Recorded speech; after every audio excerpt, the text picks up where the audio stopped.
I'm back again for another shift. This is a small shift as well because I wasted my entire day.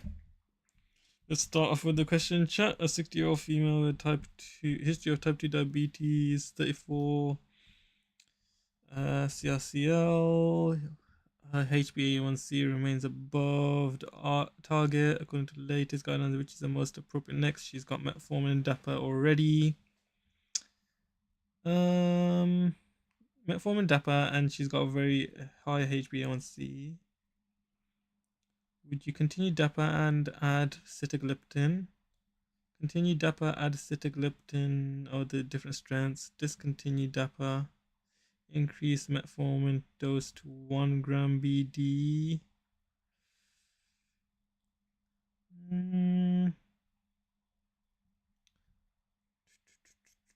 Increase the dose at 34 mil. I think increase dose, right? No. Why not increase dose? I don't know why everyone else is clicking random ones.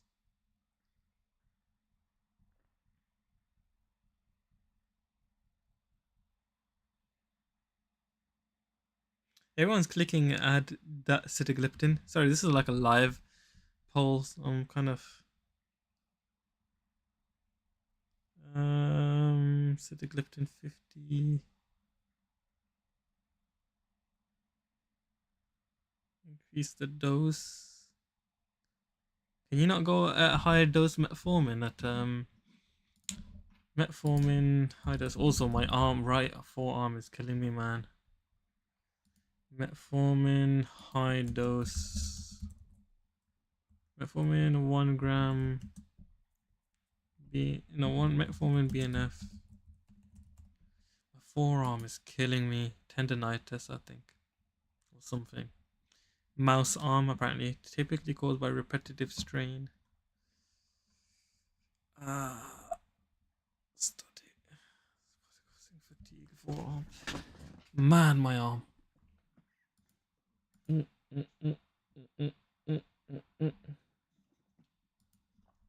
Okay, anyway, metformin.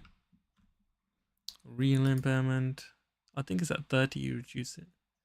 But in avoid if less than, but did it say, it didn't say anything about reducing either. Could you not increase it? It's quite close though. Quite close. So would you not add discontinue DAPA and add sitagliptin? I think the 50 milligram sitagliptin. In real practice, I'd probably go with the I'd probably go with linagliptin, to be honest. But they're the options that have been presented to me. I would have went with linagliptin because that's got the most renal safety. Anyways, chat. So which mocks have we done? Let's see. We've done the green light. We've done RPS. We've done GPHC. We've done Sunderland. So let's see what's left. We could do another. Should we do a harder one? So our test scores have been going. They've been going up actually. They have been going up, but I don't know if Sunderland's going to be an easier one or. Test scores have been slightly going up, like by 6 marks or so. Even with like 10 marks to spare. Okay, let's see. RPS. Is it called RPS? Regeneration science. Let's see what mocks there are. Clinical. 26. So then Sunderland, RPS, green light. What else is there? Did you do Buttercups? Pro Farmer? Did you do Pro Farmer 2026? Yeah, let's do the Pro Farmer 2026. I don't know why there's 2 different Pro Farmer ones.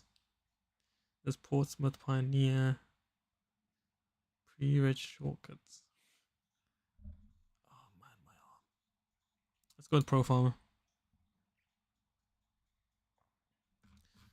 They got 120 questions today. Let's see.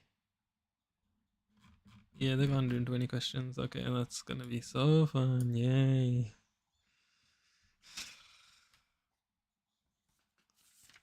I want to die. Anyways, I've lost the pen lid, so that's good. Where's my phone to start the timer? You probably need to go through infection, the rest of infection as well, though, to be honest.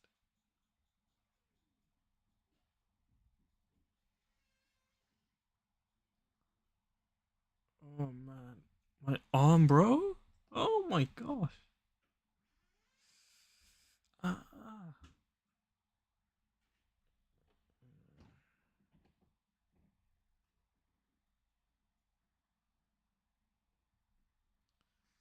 Where's the clock? There we are. Stopwatch. Timer. Ready. Start. 2:30. Let's go. What's the most appropriate initial management? I'm gonna try with my left hand because my right arm is killing. 25-year-old man, acute shortness of breath, asthma, symptoms have been worsening over 24 hours despite reliever inhaler. Unassessment, unable to complete sentences, respiratory rate 30, that's high. Heart rate's high. Audible wheeze. And shortness of breath. Asthma has been worsening.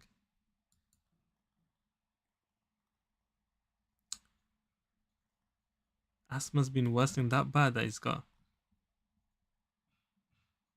Audible wheeze, yeah, probably the nebulized salbutamol, to be honest. What's IV magnesium sulfate gonna do? I've probably got, yeah, nice, I got that all first one right. One. What is the most contraceptive method is most appropriate? 23, lamotrigine. Oh wait, I remember something about lamotrigine. It makes combined oral not work, I guess. She has been cancelled on the topiramate and lamotrigine. Oh gosh. What's the most appropriate? The internet device, right? Wait, what? What kind of question is that? That's a bit too easy. Is this one pro farmers going to be hard, or which of the following is the most appropriate total dose of oral oxycodone? She takes 90 milligram a day. Switch to oral oxycodone. Oxycodone safe in renal impairment. I remember that from the last exam. Dose equivalence, oxycodone is equal to 1. So 1.5, so 1.5, so that'll be 60 milligram daily. What? Oh my days, please don't tell me there was a thing that says after you switch, then you have to reduce it. Oh my days. A dose reduction of at least 50% is recommended when switching at high doses. But that wasn't high. That was only 90. Wait, 90 is 1.5. 90 1.5. So that means morphine. What are they trying to switch to? Oh, morphine 90 modified release to oral oxycodone. Morphine, oral oxycodone.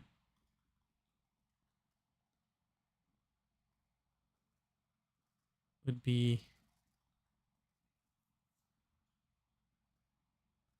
bro, this is kind of confusing me. What? So she's on 90. Oxycodone is 1.5 times stronger. Then you have to divide it by 1.5. So that'd be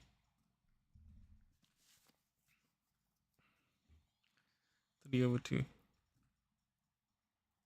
Be 180 divided by 3. 60. Hey, what?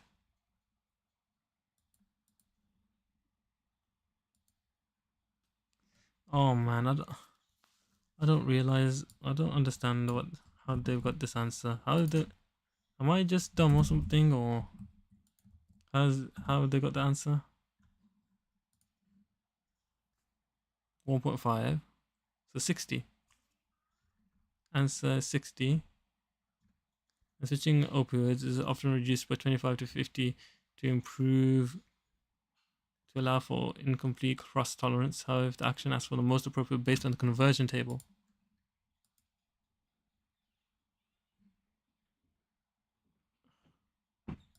That's what I was thinking, but there's nothing that says when you're switching.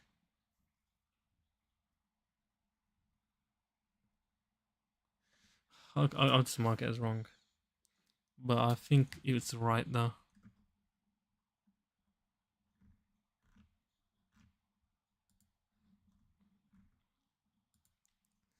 Okay, I'm gonna put that as a mark as right. Oh my days, I'm already doing this. I don't like this exam already. I think maybe we might switch. If there's more questions like that one, then I'm definitely gonna switch. What's the most appropriate anticoagulant strategy for this patient? Has paracetamol atrial fibrillation. Ooh.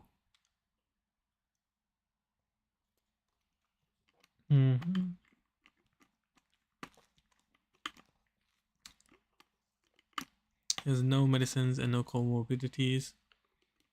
Low opioid bleed risk. Paracetamol.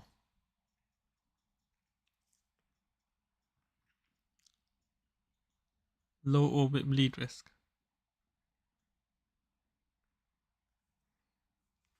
You can go with Apex 25. Paracetamol, you don't need anything, isn't it? Treatment. I had a feeling there's no treatment required, but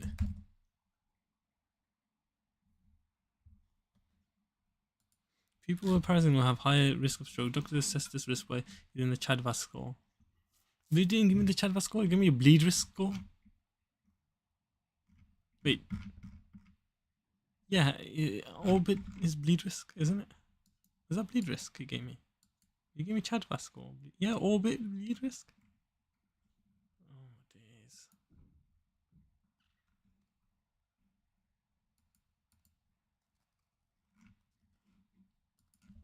Nice. What medication?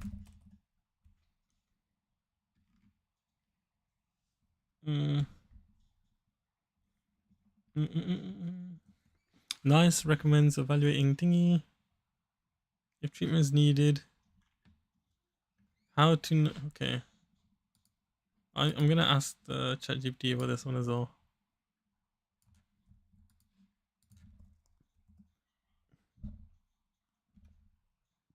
You can answer this, calculate the CHADVAS score. How can I calculate it?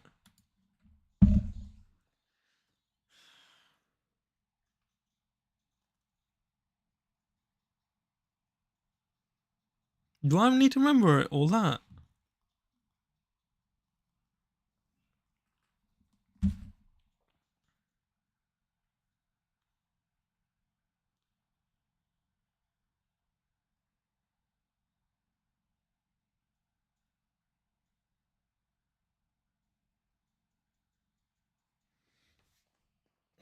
This pro farmer test is peeing me off, man.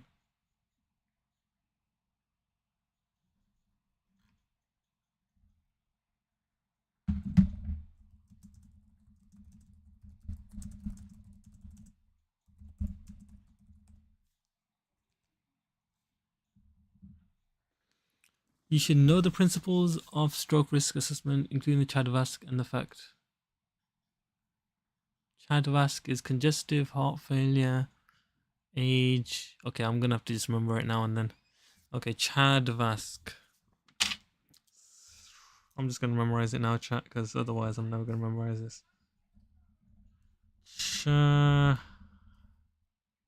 Discover.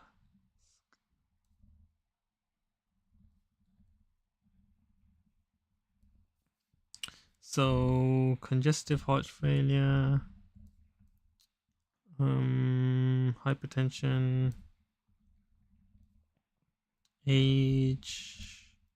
What's D? Diabetes, probably. Is it diabetes? Yep. Like a cardiovascular event, cardiovascular event. Okay, I'm just going with stroke. Stroke.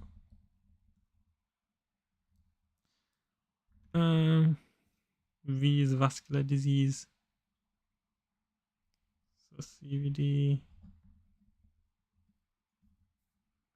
A, what would that be? Oh, age again. What? Wait, no, what's the first one? Age is more than 75, and then age is between. Oh, diabetes gives you a score. Wait, what? Wait, what? Oh my days, this is confusing me. Age gives you more. 75 gives you a score of 2, and then stroke gives you a score of 2.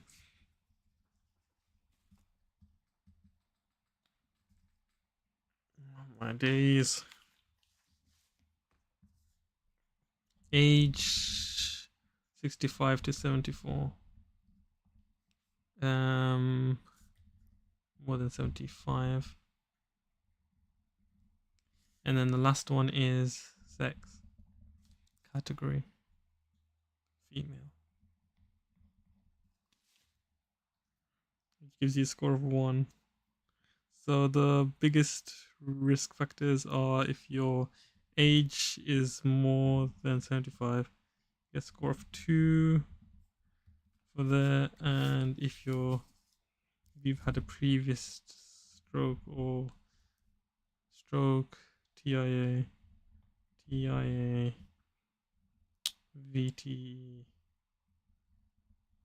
then you get a score of 2. Okay. Great. What is the most appropriate management? So wait, that was another one wrong. I didn't know. Chat of ask apparently. This is 50-50 right now, chat. This is not good already. I don't know if I'm going to get many marks for this exam. Yellow discharge 3 days ago. Has spread to both eyes. Runny nose. No pain, no photophobia. Picture being provided. Clean eyes with cooled boiled water. Cooled boiled water. Supply cologne phrenical. He's 6 years old, so he can have some.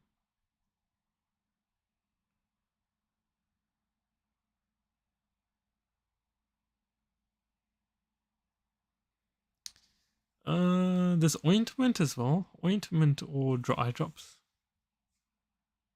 I don't know. Why can't you just give him ointment? I'll go with the eye drops because I prefer those always, but I don't know. See. What? I'm right, but I don't know why I'm right. Why isn't the ointment right?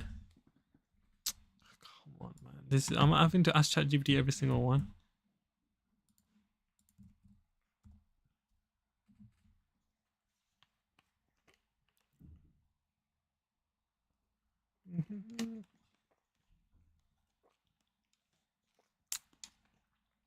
Ointment is an alternative, but the usual OTC is 3 to 4 times, and then not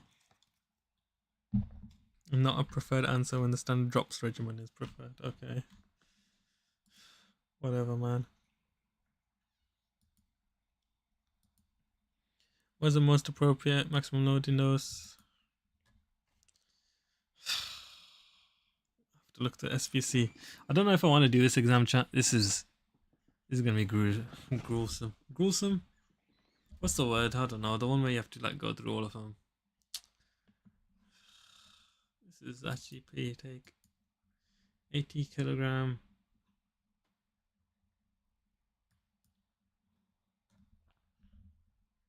Mm.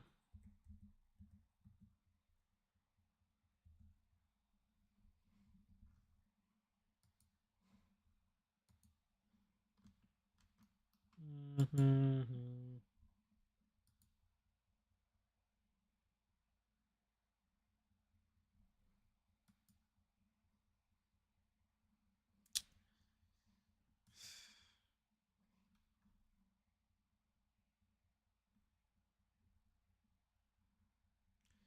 If treatment is needed. Why is it telling me this? Oh yeah.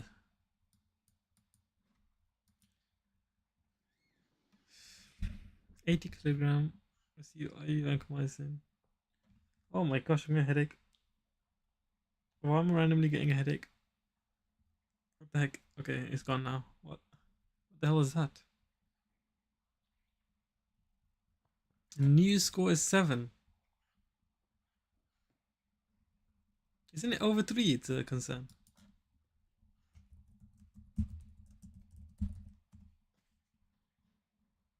5 or higher, sorry. I normally always see them in 3. Urgent ward based response is at 3. Urgent response, emergent response is 7. Okay. So I normally always see at 3, so that's why I thought it was bad. 2 to 3 I normally always see. Oh man, my flipping arm. And now my head for some reason.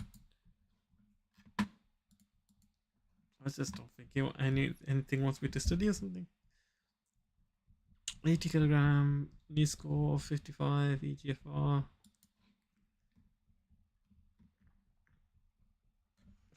Why doesn't. Oh man. Need something for my arm, man. This is actually. What the hell? Hmm.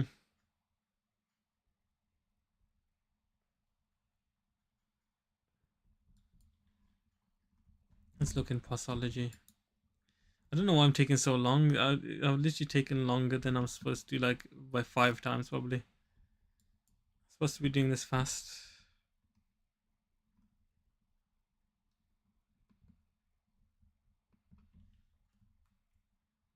So what's he got? Bacteremia.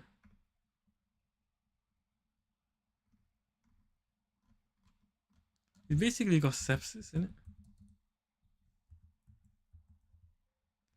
Great. So is there nothing for sepsis here? Indication: pneumonia, soft tissue infection. Okay, is it not gonna give me the one for the one I need, or have they given me the wrong SPC or sepsis? Sepsis. No.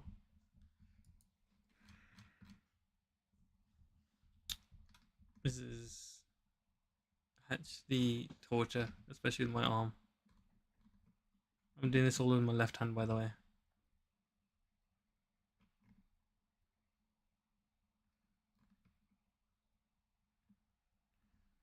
Alright, so I'm just gonna go with adults.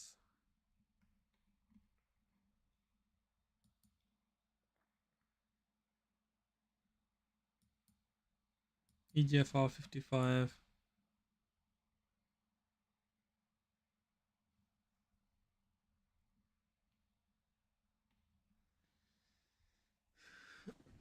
Where's my calculator? Where is my calculator now, bro? This is just more torture after more torture.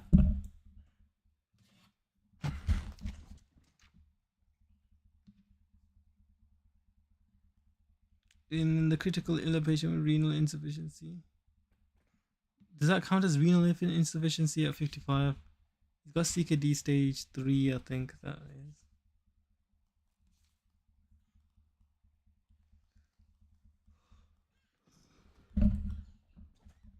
I'm gonna go with the renal insufficiency dose because he is critically ill. There's nothing else saying critically ill anyway, so.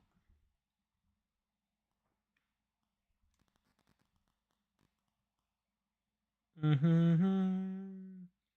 25 to did they say they want the max dose or no? Okay, I'm just gonna go with 30. 30 times by 80. 240 should not be reduced. I mean 2,400. I'm gonna go with that one. D. Who would have known it was gonna be the flipping BS answer, man. Alright. I just judging from the exam, I just chose the flipping guideline that just said yeah, it's critically ill, even though it didn't give us enough. And renal insufficiency, even though it's got 55 EGFR, which isn't the worst ever. 5 Ventolin.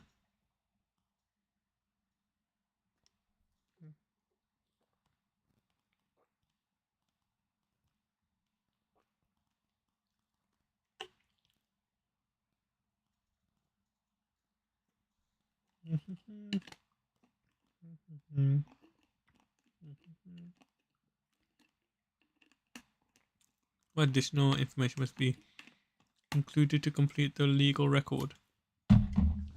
Date, supply, medicine, quantity, name and address supplied to.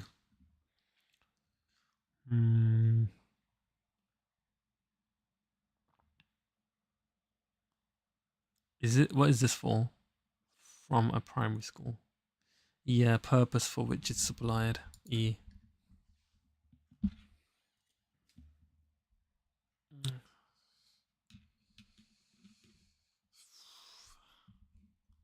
Oh man. Which one of the following is appropriate for her? Discharge following an ischemic stroke. She's unable to tolerate clopidogrel and aspirin.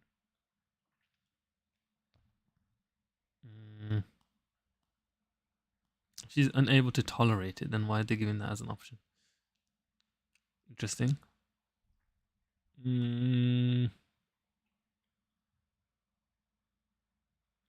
I think it's the 200 milligram twice daily. Why are they so different?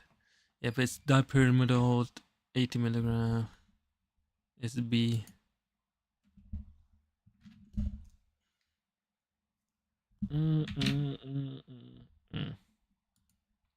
Which one of the following is dipyrimidol is a thingy?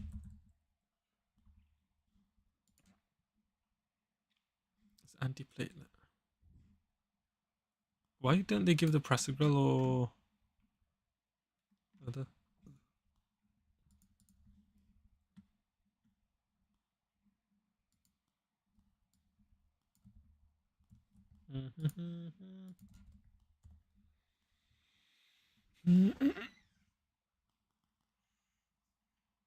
So clopidogrel's first line, then aspirin plus MR dipyridamole if clopidogrel is unsuitable, and then MR dipyridamole if clopidogrel and aspirin are unsuitable. Interesting. Okay, anyway,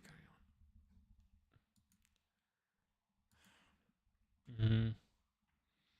You're reviewing the evidence for stroke prevention and atrial fibrillation. Case report of which of the following provides the highest level of evidence to inform your decision? Case report, systematic review. So I'll do D.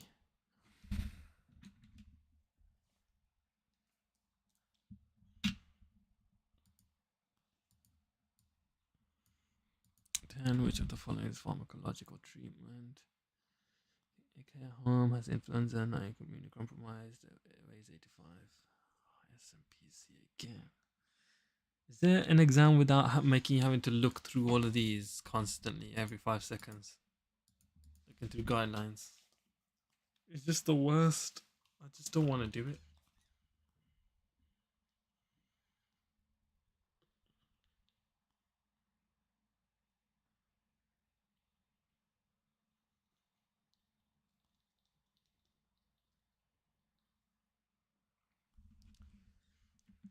Influenza, pathology.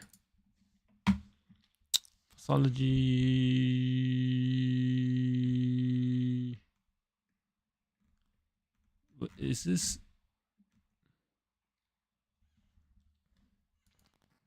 He's 80 years old, so he's elderly, 85, 50. Elderly, where is that? Is there an elderly one? Wait, has he just got it? Prevention, treatment. I'm thinking it's a treatment.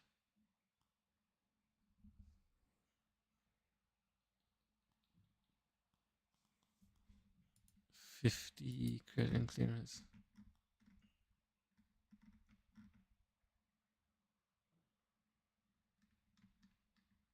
Why are there 2 treatment doses?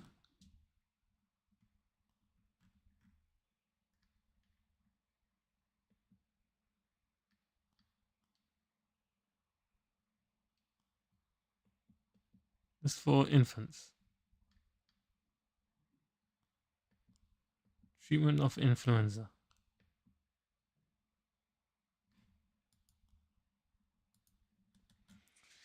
Whatever, so 30 milligram twice daily. Let's just do that.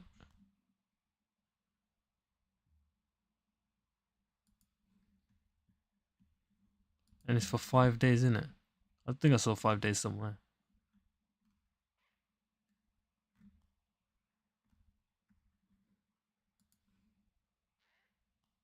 B.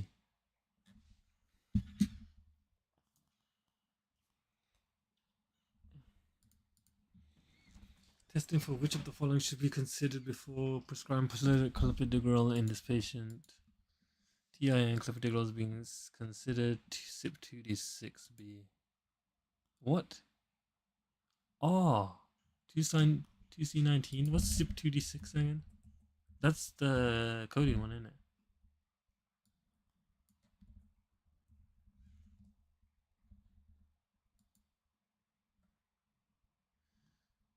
Codeine? Yeah, it's the codeine one. Oh man, CYP219. How the hell did I forget that? That's 3. I think I knew this one as well. I could have got it right if I just thought about it for longer. Which of the following should be advised to report immediately? Ketoconazole, Cushing syndrome. Ooh. Constipation, dark urine, dry mouth, increased appetite. 55-year-old. Should she be advised to report immediately? Ketoconazole. And you get maybe the dark urine. That sounds like a normal side effect, but it could mean liver. Could be liver impairment. That's what I'm thinking. The other ones just seem like you could get them. Yeah, dark urine. Yeah, it's the dark urine. Ketoconazole dark urine. Ketoconazole dark urine. Is that because it serious warning sign? It can indicate liver damage. Thought so. Guys, I'm kind of just using my own brain for this. I haven't revised for a lot of this stuff.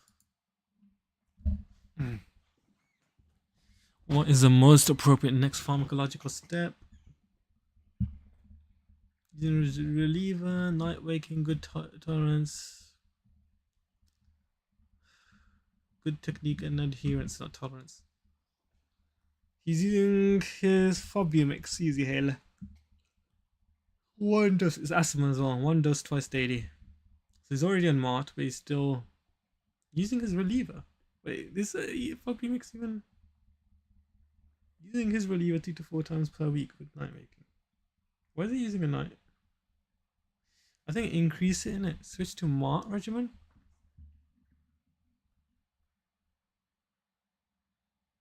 Switch to a MART regimen using Fobumix. I think E, isn't it? D, switch to MART regimen using Fobumix. I don't understand.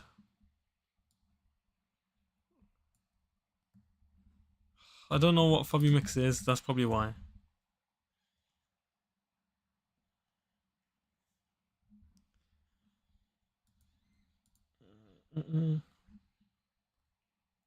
It's got budesonide and Fulmetrol already in. See, if I knew that, I would have just said stay on it. Okay. This one's a lot harder than the other one, because he just expects you to know Fobumix is... How am I supposed to know what Fobumix is? What is the most appropriate course of action? Because the loperamide, diagnosis of ulcerative colitis, abdominal pain. I don't think he should be using loperamide, right? Discharged. And he's still got diarrhea.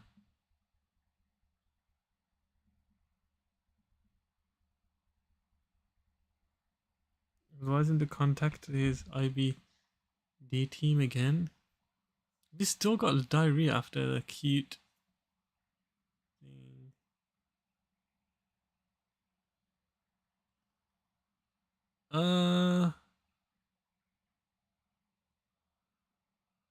Advise against loperamide and recommend oral rehydration. I don't think that's fair for him.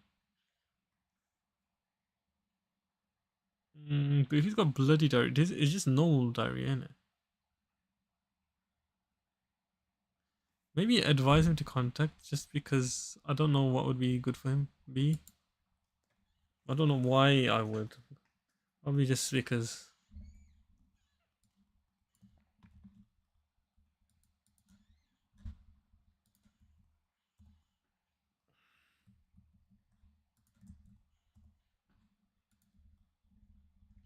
Recently been discharged and now is going back for diarrhea. Yeah, should be anti-motility agents such as loperamide should be. Oh yeah, toxic megacolon. I remember that, but that was. Oh yeah, ulcerative colitis. Is that what you just said he had? Yeah, toxic megacolon. You can't have that. Bro, how did I forget about that? Which of the following activities may lawfully take place in your absence? You are the only pharmacist. You are away for 20 minutes at the next door surgery and have annotated the log. Handing already checked the bag medication to patients can happen. May lawfully take place. Yeah, eh? Selling P medicines, no. Wholesale of medicines, no.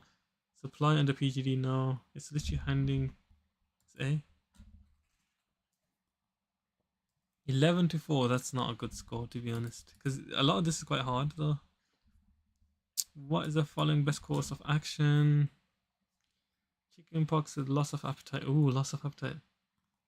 Appetite, nausea, and 96. 39.6. You sure that temperature is not high? No, that is quite high. Even for chickenpox. She's 8 years old.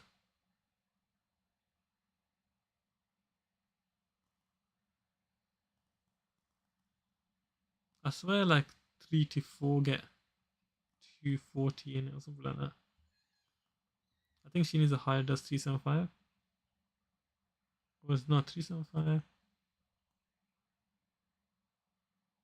Or 10 to 12. 250 might be. Give it a paracetamol 250C. D. I don't know my paracetamol dosing yet, chat. Let's have a look at the paracetamol dosing. Is it on here? I think it is. I literally wrote it, I remember. Paracetamol.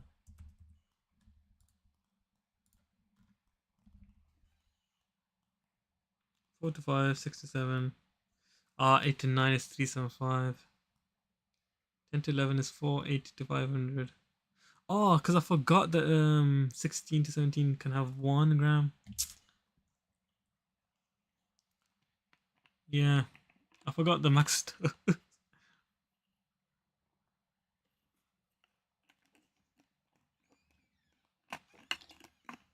I definitely would have guessed higher if I actually used my brain again. Oh well.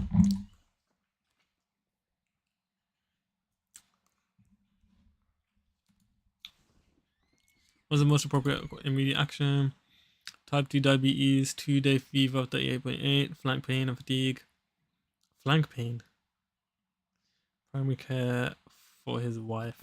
Blood pressure is quite low, 85 and 55. Pulse is high though, so that means that he's refer urgently for assessment. Yeah, he definitely needs some sort of assessment. That's way too low, his blood pressure. Take a urine sample and start empirical cephalexin. What?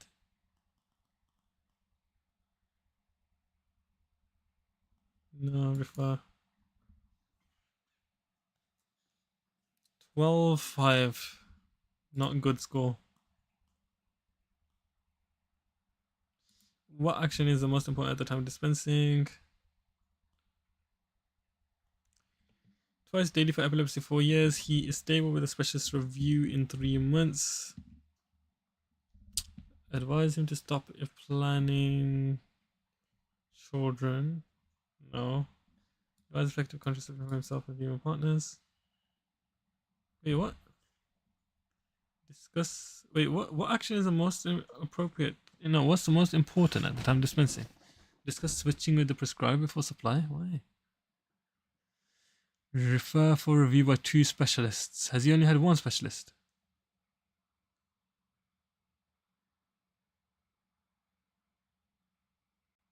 No, but I think if they've already if they already started with 2, then they can continue with 1.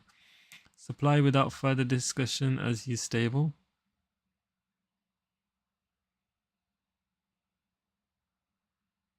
Advise effective contraception for himself.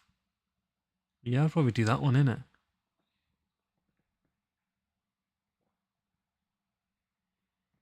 Probably B. Although the stable one also makes sense as well. But, okay. I mean, he should know. If it's been 4 years, he should know, but okay.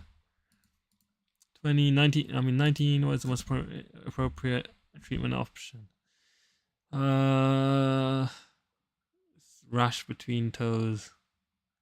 Not sore, no discharge, no nothing. These are the current medicines. What's that? That's what's it called? Athletes. She's got athletes. Oh, it could be eczema though. Where's she got eczema? Itchy red flaky rash.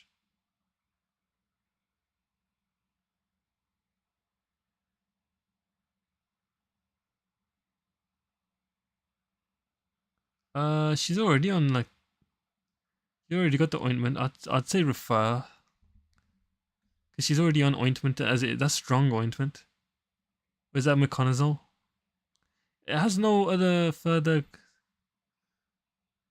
Is that eczema or what? I can't tell. I can't tell if that's eczema or if that's delete.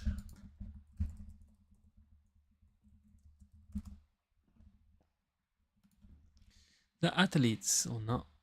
It kind of looks like athletes.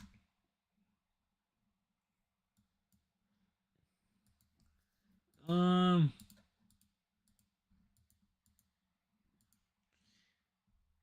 I go with the clotrimazole? Did you have clotrimazole? I think so. I refer it because it could be the eczema E. Oh, it's the Dactarin.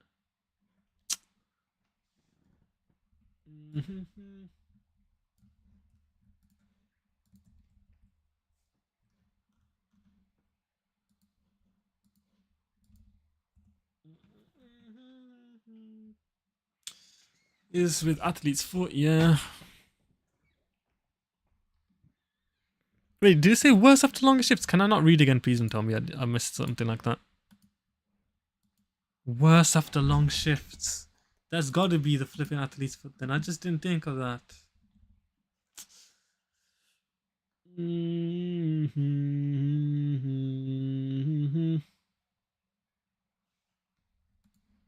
The bifenine.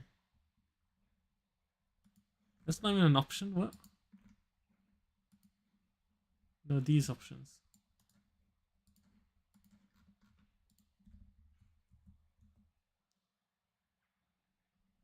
D Dexamethasone is effective topical antifungal. Why not the others? Not. I was gonna choose the clotrimazole. Clotrimazole is antifungal, but the most commonly licensed strength for athlete's foot is 1%. Single best answer, then the 2% is the most option. I would have chosen clotrimazole. I'm gonna be honest. I didn't. I wasn't sure how to. This exam is a lot harder than the other one though. How the hell am I supposed to know? My arm man is killing me. Which is what is the most appropriate HRT option?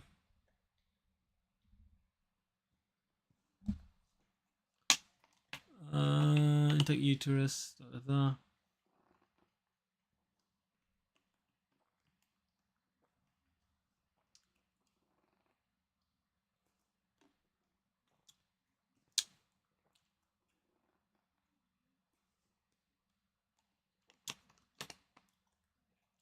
"49-year-old. 49. She can have the oral combined. A? Oh, D. I don't. How am I supposed to know this, bro? I'm getting smashed with this exam. Didn't have the combined oral though. She's intact.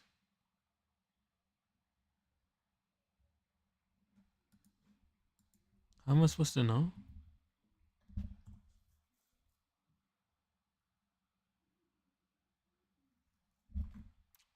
Um.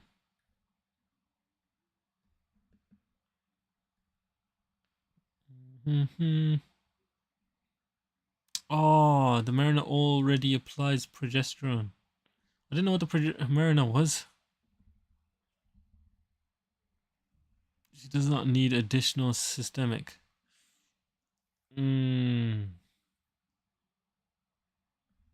BMI makes the other one preferred.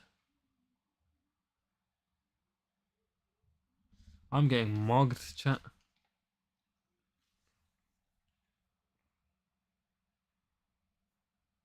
BMI transdermal preferred.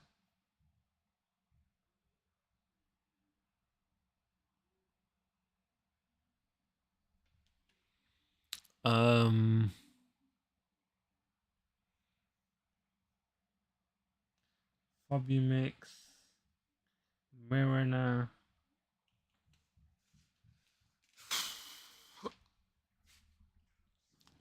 My arm.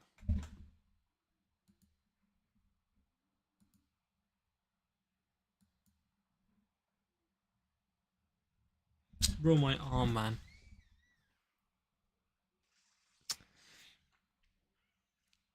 Diabetes, he fasted sunrise to sunset for 1 week, and now he's got nausea, abdominal pain, malaise, rapid breathing. That sounds like he's got diabetic ketoacidosis. CBG is 8.7. Yeah, he's got ketoacidosis. So CBG is normal, but he's glycemic. So B.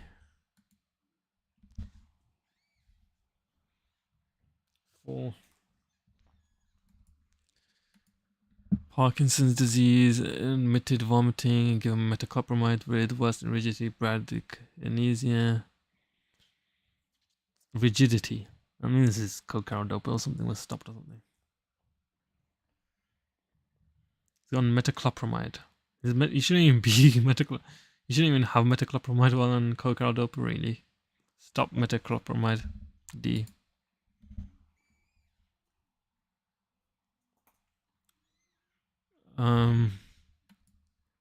Which of the following is preferred objective test to support the diagnosis in this child? Wheeze, cough, especially at night, and suspected asthma. Oh, I don't know.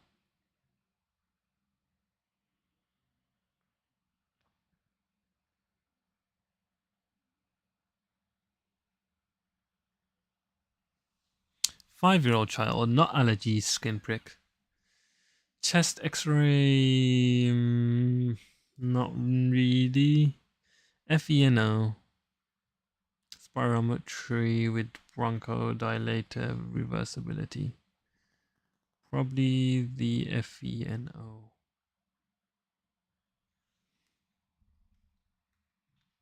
Spirometry with bronchodilator reversibility.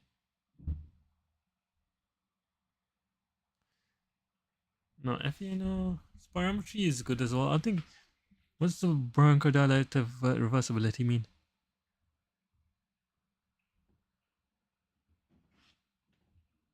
PEF diary to support the diagnosis of the child. Does he need a PEF diary?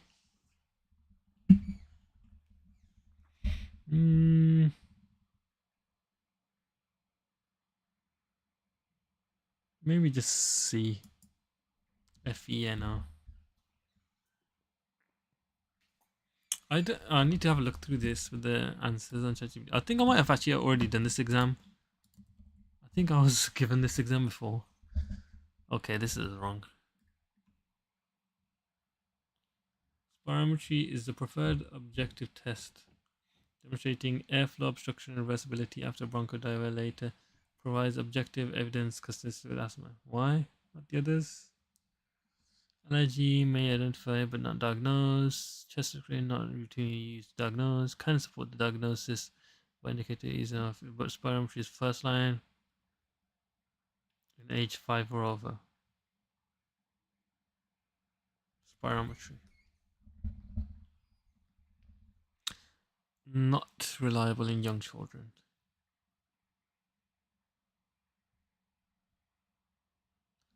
ChatGPT says the other one, the spirometry one. I was either thinking the spirometry or the FENO. I'll just put that over here. It might be wrong. Might have been wrong. ChatGPT says, which of the following is the most important counseling point? Montelukast, dose in the evening, ensure the tablet is chewed. Stop if mood or behavior changes occur. That could be a good one. D.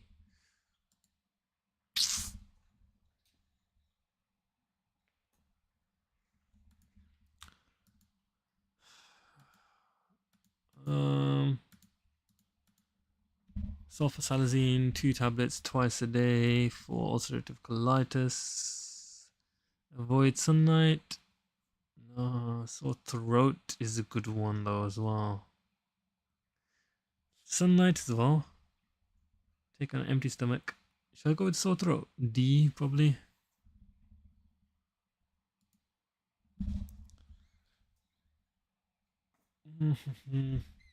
This is the most important advice, so I think a lot of those are. I'm gonna ask ChatGPT about that one as well. So I think all of these were not required with dairy, not a key counseling point, can occur, but this is benign and not important. Not necessary. Taking food can improve tolerability. Okay, never mind. Bone marrow suppression is important. Which of the following options is the most appropriate for managing this patient?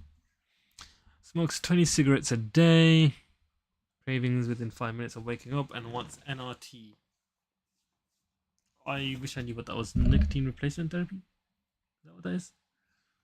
Have I already done this exam before? I feel like I remember this. 26.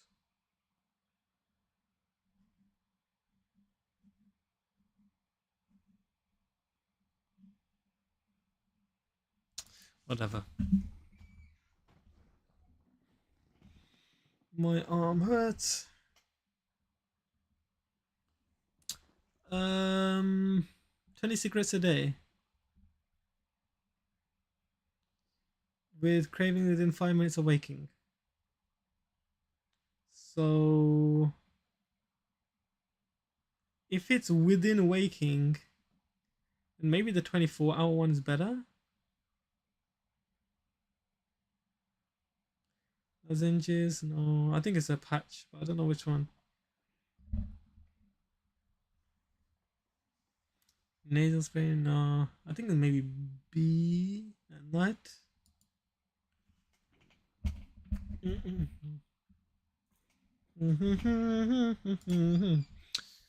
How often should blood count be done? Full blood count. Schizophrenic clozapine needs to be done weekly. E. What? Oh, it's been on for 20 weeks. I didn't read. Oh, to be fair, I would have known that. So I'm pretty sure, like, at the start it's weekly, though, isn't it?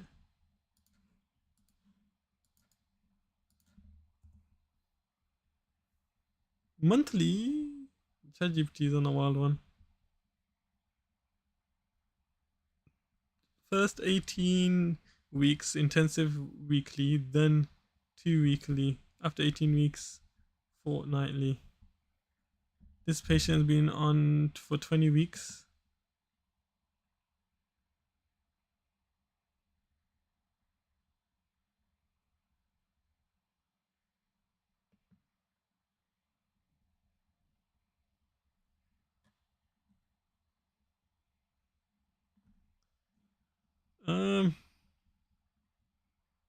Yeah, this. Is he dumb? It says every 2 weeks. Yo, ChatGPT is wilding. It thinks 2 weekly is not the same as every 2 weeks. Yeah, I would have known that. What question am I on? 15, 19, 19, 24, 26, 27.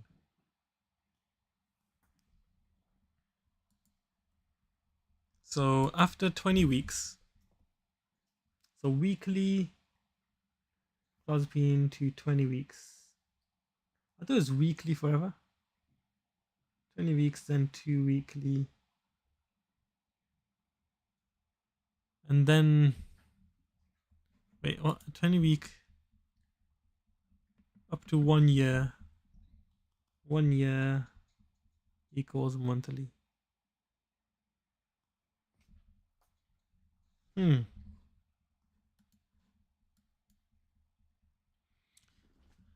Which one of the following is the most appropriate anticoagulant choice for this patient?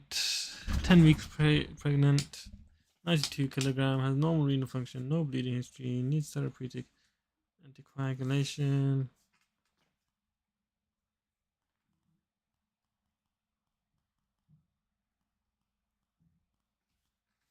DVT, 92 kilograms, 10 weeks pregnant.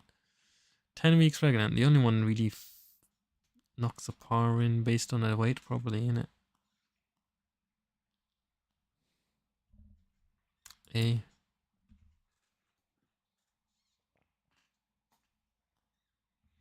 How about, why not unfractioned heparin? Can you give unfractioned heparin? I'm sure I heard something like that.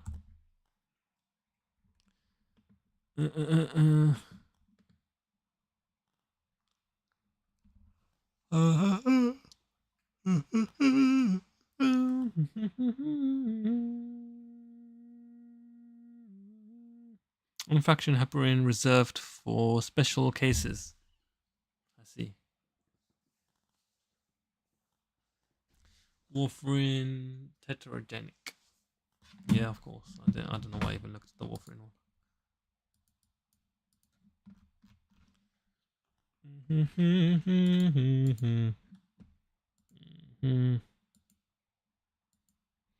Is the following correct dose adjustment for vincristine dose? Vincristine 2 milligram daily. Serum bilirubin's this. Do I really need to do this? I have to go look through the SMPC again. 2 milligram weekly.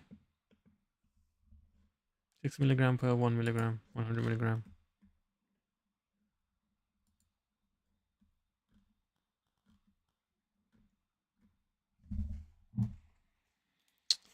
Vincristine. Where's bilirubin? Control F. Bilirubin. Bilirubin. 50% reduction in the dose of insulin is recommended for patients having above 3. What's his? 6. 3 per 100 ml. So 50% reduction in the dose. He has 2 weekly, so 1 milligram weekly. See.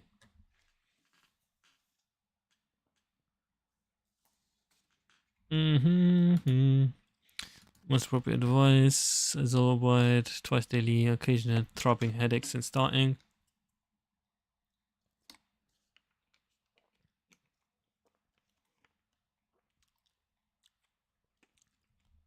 This is not a recognized side effect. I'm pretty sure it is a side effect. I remember hearing about that before.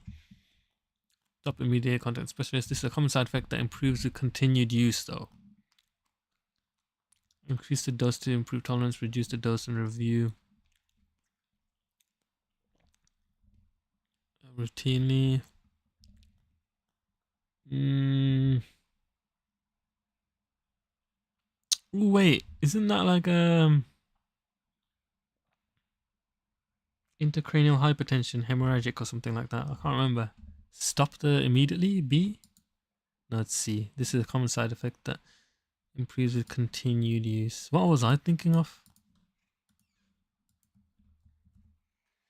Common side effect. I thought it was. Common side effect. Vasodilation. What am I thinking of? Intracranial hypertension. Need to stop immediately. What medicine? Tetracycline. Stop immediately if you have tetracycline that causes this. Okay.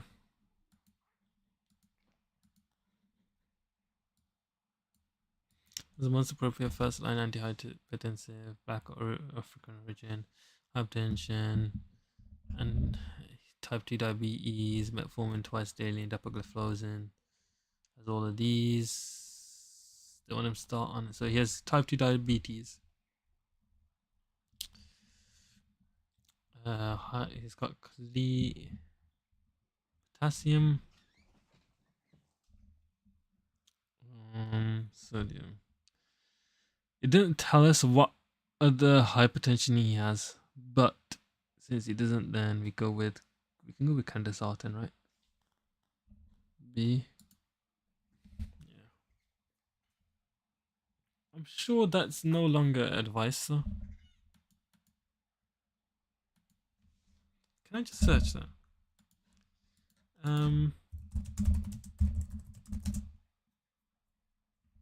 Nice guidance on Black African.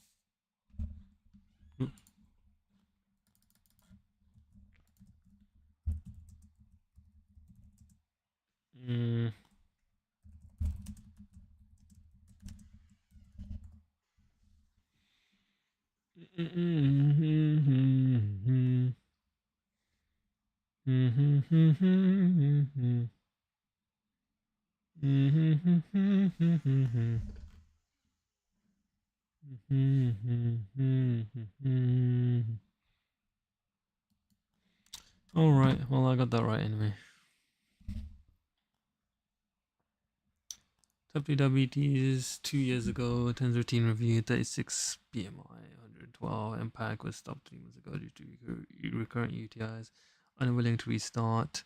Metformin 1 gram twice daily. No cardiovascular renal disease. What should he have? I feel like, is he meeting the criteria for tirzepatide? Is he? Metformin twice daily, MPAG was stopped due to recurrent UTIs. So if he's got all that, third line.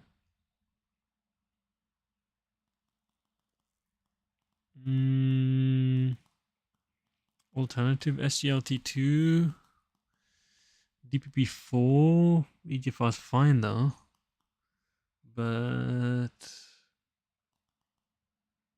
sulfonylurea, add tirzepatide. I feel like he reaches the targets for tirzepatide, doesn't he? I'm going to go with tirzepatide. D. Come on, man, don't chat to me. Which of the following is the most appropriate alternative treatment? Estradot patch, but there's supply issue. She prefers the transdermal option and ICB dose equivalent has been given as resource. Shut up, man, with your extra resources, man. I can't be bothered now. I'm done with extra resources. This is just too much. Every flipping question I have to look at another guideline. Really, man? Come on. It's apparently been an hour. I spent an hour on this exam.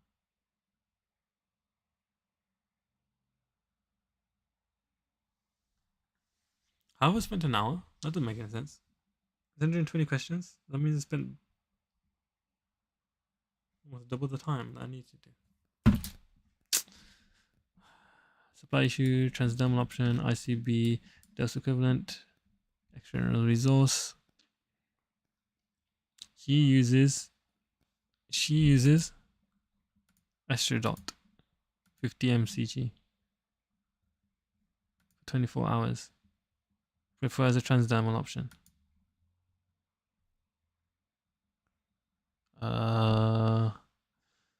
Transdermal option. There are no transdermal options here.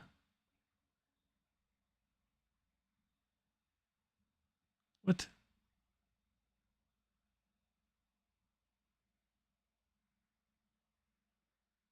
She prefers a transdermal option, and all of the options they've given me is sprays.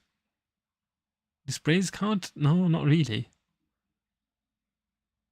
Transdermal gels. Ooh, maybe the gel. Yeah, the gel sachet.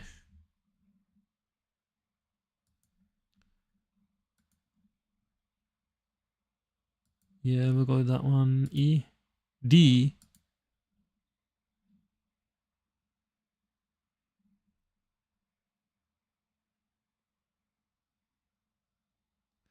Oh man, I can't read. I can't read chat. I can't read. I can't read. I can't read. That was an easy mark. This is just too annoying. This is why I hate resources, looking through resources. There's two options there, and one of them was the dose was wrong. I just didn't bother looking at the dose because I couldn't be bothered. Just trick questions, I can't be bothered. Oh, she has a history of hypertension, hypothyroidism, and hypertension. Blah blah. Well, she got bipolar, ED, confusion, tremor, and nausea. Oh goodness me.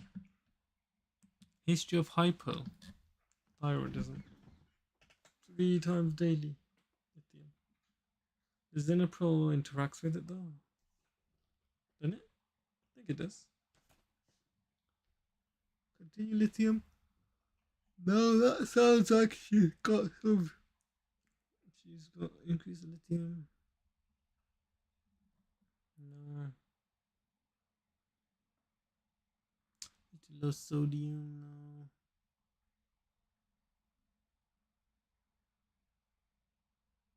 She needs to have less lithium. Stop lithium immediately. Provide IV fluids. Consider a hospital admission. 1.8 definitely, yeah. D.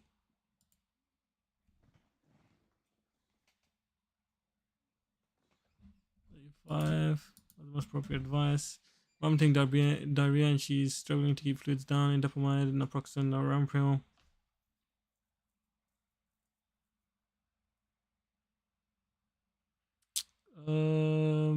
These are all. Yeah, these are all. Temporarily stop all 3 medicines until she's eating, drinking normally. E.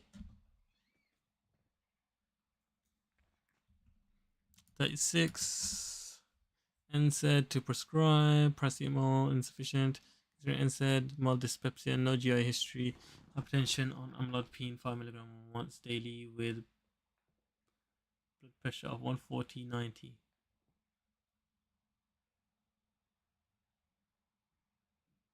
So 140/90. Dyspepsia, no bleed history. Osteoarthritis, hypertension. He's got hypertension. Diclofenac with PPI. Mild dyspepsia as well. Might as well put them on a PPI. Naproxen, ibuprofen, diclofenac. Naproxen I'd go with. Naproxen 250 twice daily. E.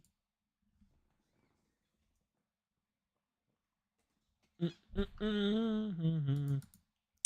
7. Rampro 10 mg once daily, bisoprolol once daily, and eplerenone 25 mg daily. EGFR 62. What does he need to do? He got reduced ejection fraction. So he's already on bisoprolol. Rampro and eplerenone. He needs DAPA, probably. Yeah, it looks like he needs that. Potassium's high though. His Eplenon needs to be switched, doesn't it? He's on Ramipril. Yeah, switch Ramipril, I think. Because his Ramipril and Eplenon are both causing his potassium to be high. Switch Ramipril. I was gonna say add Dapper, but what? Is that not high potassium? Is it 5.5 that's high?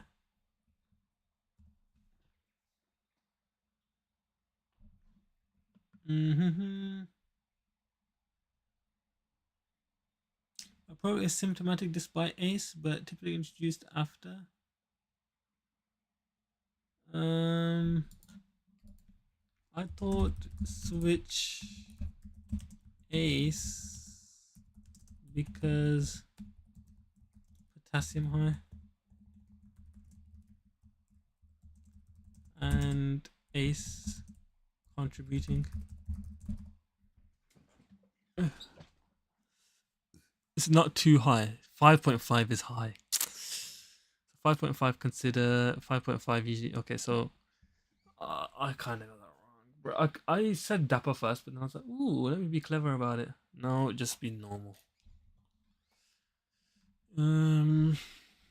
HFrEF is when patient's symptomatic despite optimal quadruple therapy, then you replace ACE after optimization. So you need Dapper first. Okay. What is the most appropriate option? Wait, what time is it? Wait, was I supposed to go pray? Yeah, let me go pray, chat. I'm gonna pause the timer. Although the time is kind of useless because I'm not even like trying to beat the time. Yeah, I'm doing terribly on this exam anyway. 11 loss, so the max I can get is only 119 if I get every single one right from here, which I'm not getting. Wait, 119? There we go, chat. There's all my maths on display. 109. So anyway, I'll be back. Pause the time. Yeah, see you in 5 minutes or how long it takes. Probably 10 minutes actually. Or actually a bit longer actually because something just happened. Alright, be back.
That ended up being longer than I thought. Just because I went to eat dinner as well, and then some random other stuff happened. But okay, let's continue. So where were we? I feel better though now. Although my arm is still killing. I do feel a bit better though. In terms of... I think it's just because I work better at night. Should I check my schedule? I do feel like I work better at night, but then the exam's in the day, so maybe I should just get used to doing it in the day. I don't know. Alright, anyways, so heart failure one we just did. Now we're on non-valvular atrial fibrillation. Okay, let's start the timer. Go. Try and speed run. Non-valvular takes apixaban for stroke prevention. Serum creatinine is 160. Weight is less than 60. That meets 2 of the criteria. So then 2.5 milligram twice daily. A.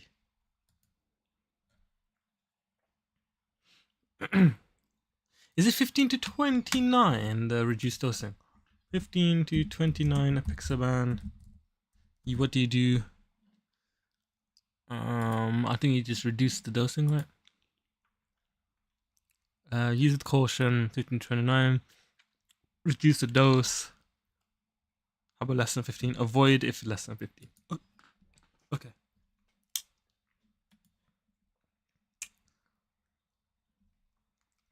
Uh-huh.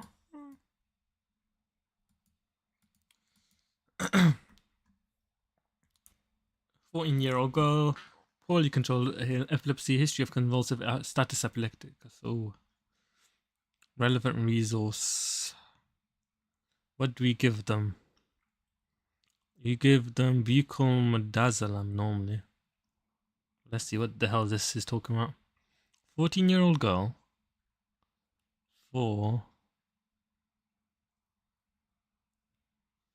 Wait. Presents. So why is it telling me 2 different resources? By buccal or by rectal? I think you'd rather have buccal, wouldn't you? Let's see. Let's see. Child, 10 mg. 10 mg midazolam. Oral Mercuso. So that's C. Although I'm not sure why the other one. I mean, you could give the other one, but it's a bit weird. Bit strange. Which of the following is the most appropriate initial management? 79-year-old woman, 2-day fever, productive cough and confusion, CAP is diagnosed, no allergies. Respiratory rate really high, temperature really high. Box is shown in a visual summary guide.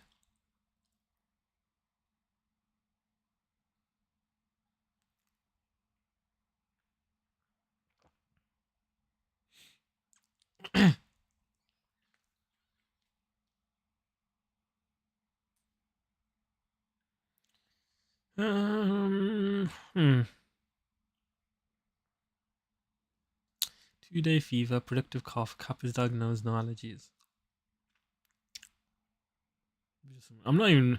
Guys, I sometimes just read without even looking what it's saying. New confusion, CAP diagnosed, no allergies. Okay.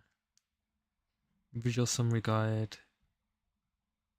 Oh, they're making me do the Club 65 box. Score for CAP. If it would load. Load?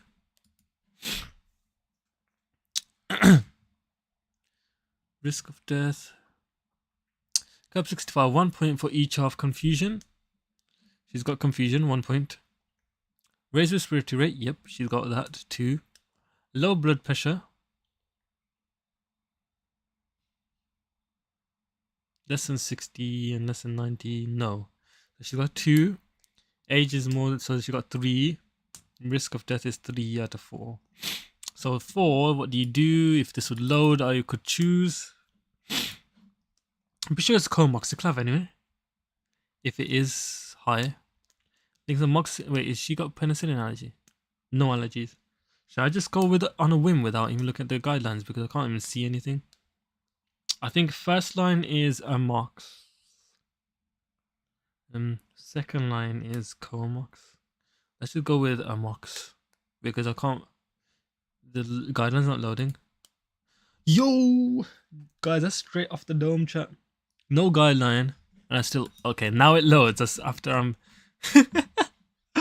Oh gosh, man, that's hilarious. It loads after I guess. Okay, man. Okay. 41. Which of the following routes is the only appropriate? What?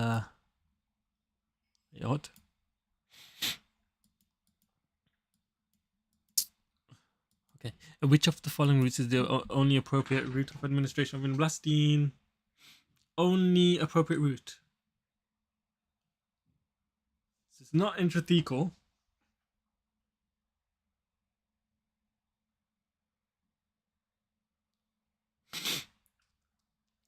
Is it just intramuscular or intravenous injection? I think it's intravenous injection, maybe. Why would it be intramuscular? I'm gonna go with D. Nice.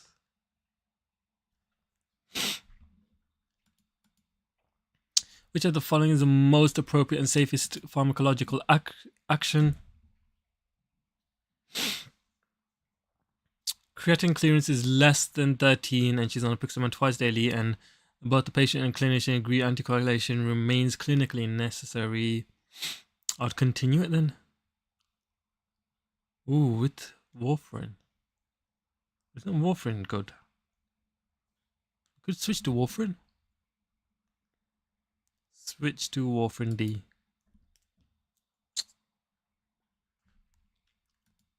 For 3, which of the following is the most appropriate advice regarding food and fluid intake before and after administering desmopressin? I'm pretty sure it's 8 hours.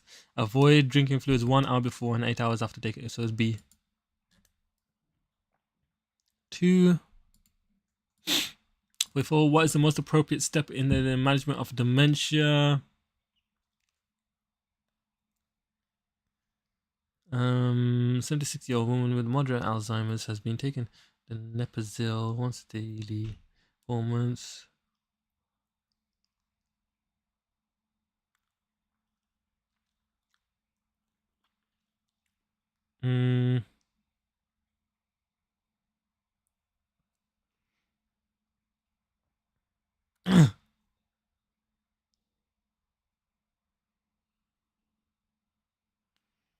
Next step in the management of dementia.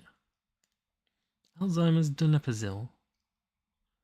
Worsening decline despite full adherence. Donepezil is for Alzheimer's. Donepezil, Alzheimer's. Oh, it can be used to manage Alzheimer's. While it does not cure, it can temporarily improve mental function and memory and behavior. Oh, bro, I'm thinking of duloxetine like a flipping idiot. Sometimes, chat. For 4 months, you've been doing donepezil. Discontinue donepezil and start memantine. Increase donepezil. Initiate memantine as an add-on. I'd initiate.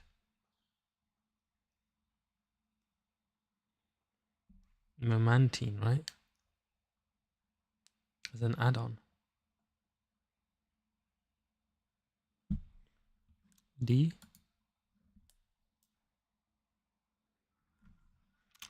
Which of the following is correct administration advice? Alendronic acid once weekly for osteoporosis.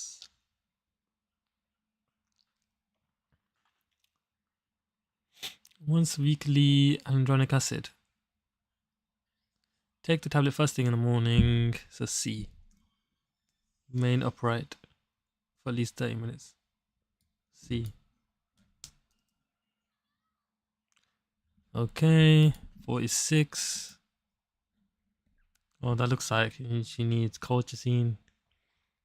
Continue and start colchicine A. Bro, I didn't read the question. I just looked at the picture and said, yeah, culture scene. That's what that looks like.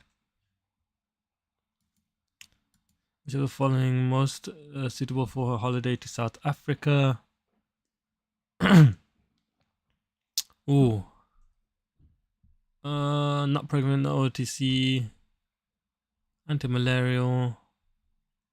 Advice. I mean, all of the Doxy and Mefloquine. Oh, we need to look at this area though in South Africa. South Africa in October.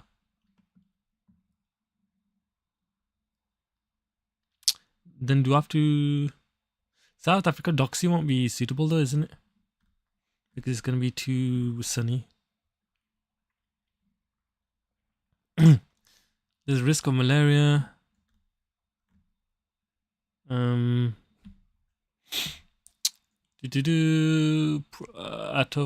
Progonil, or Mefloquine.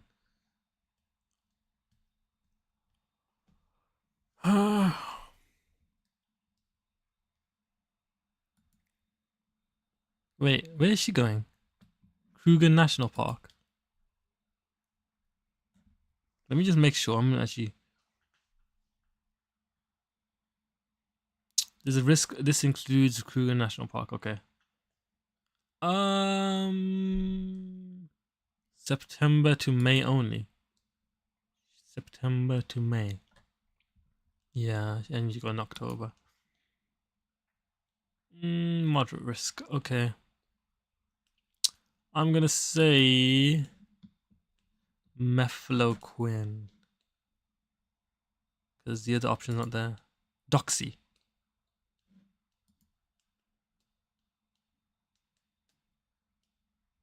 How are you supposed to know? Okay, I'm gonna ask ChatGPT about this one because I don't. How am I supposed to know?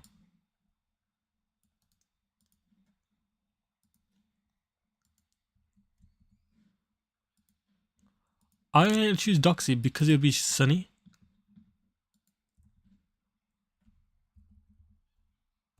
Oh, isn't it like wait, when is she going? I didn't even think about that.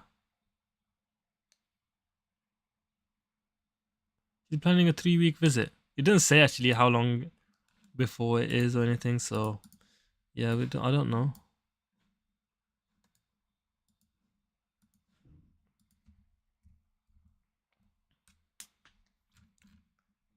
Let's see what ChatGPT thinks.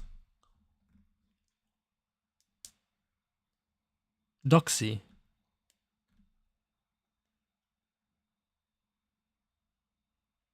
Chemoprophylaxis.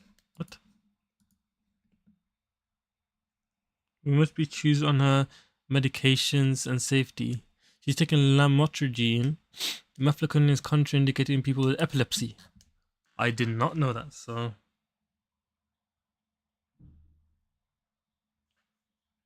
Mefloquine, epilepsy.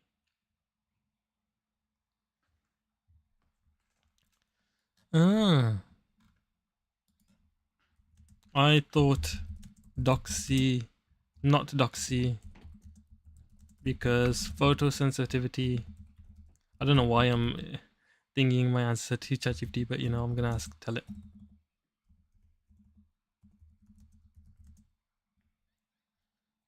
I thought not Doxy because photosensitivity risk and sunny area.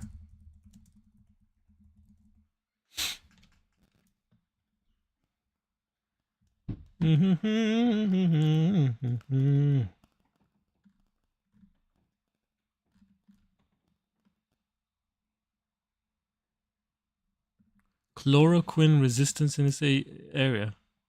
Didn't even say that. Okay, anyways.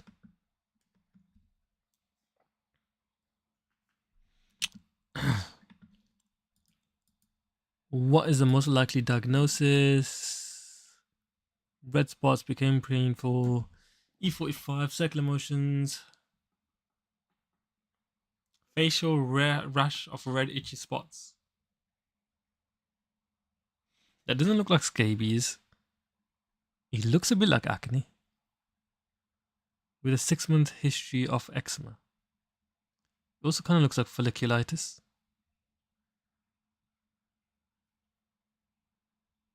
Six-month history. Doesn't look like herpes, does it?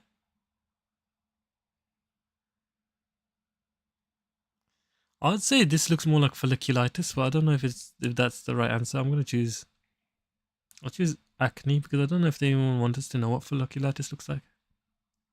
21-year-old.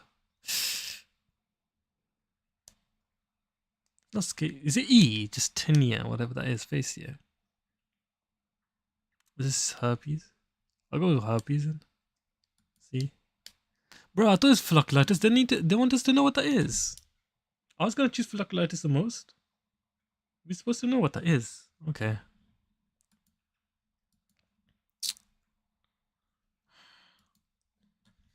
Sore mouth. Ooh. Mucosal. Inverting the lip. Image has been provided. Sore mouth. That needs difficulty eating and sleeping. That looks like. Wait, what does he have? Which of the medications is causing the symptoms? Isn't that methotrexate can cause that? D.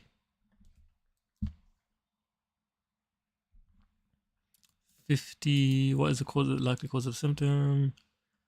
Current medications. Amlodipine. She's got upper pain, nausea, vomiting for 6 hours. She's on amlodipine daily and atorvastatin.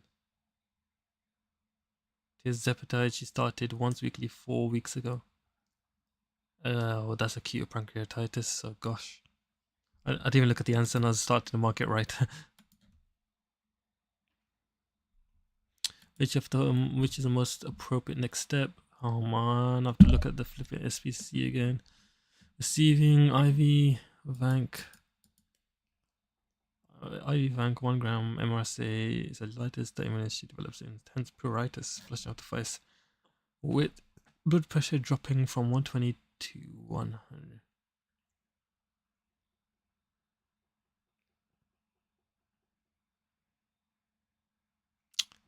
120 to 100.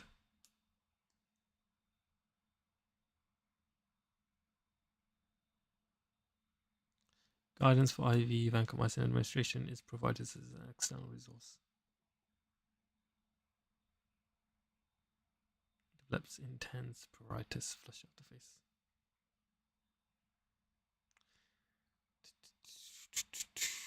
I'm not even reading the question again, bro. Sorry, chat. I'm just literally just reading it over and over without even registering what I'm saying. Okay, so it does not contraindications. What's that? Undesirable effects. Most common is phlebitis, flushing after and redneck syndrome. That sounds like that, but too rapid. That's too rapid. And if that happens,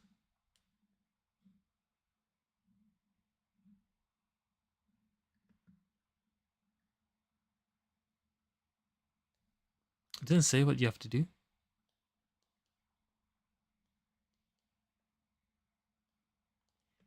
During rapid, including wheezing may occur, the rate generally between this should be slow.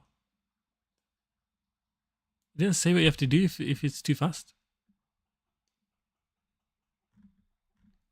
If it's too fast,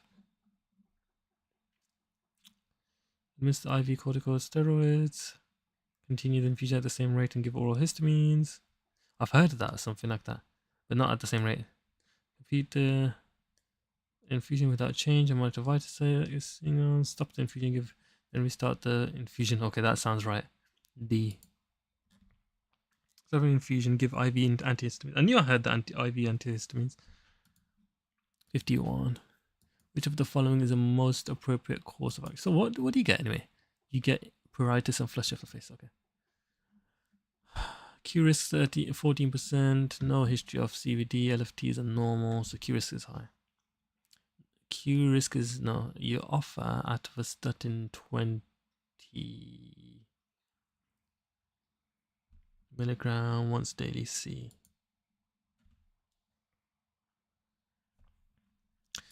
53. What's the most appropriate action? Patchy hair loss, scaly rash on the scalp.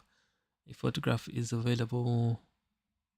There's no treatment as it's self-limiting. Refer cell ketoconazole, cell topical clotrimazole. So that's a scaly rash. I need to have a look at that closer. What even is that? Scaly rash. Is that just does that just need ketoconazole? Refer to the GP for all treatment.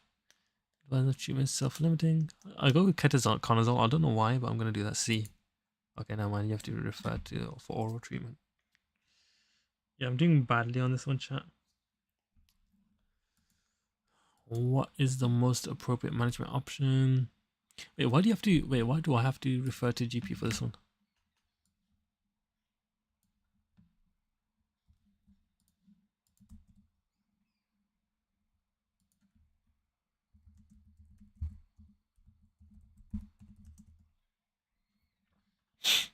Tinea capitis, scalp ringworm. How was I supposed to know that? Very typical for the age group.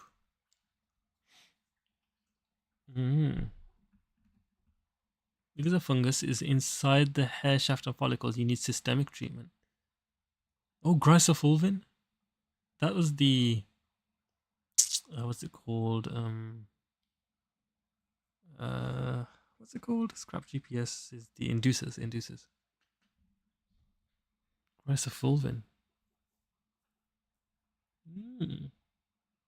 Ketoconazole only adjunct reduces transmission but does not cure. Hey, look, at least I did something.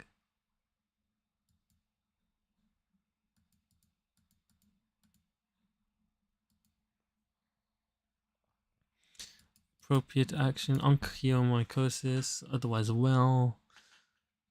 Infection appears to involve less than 50% of the nail.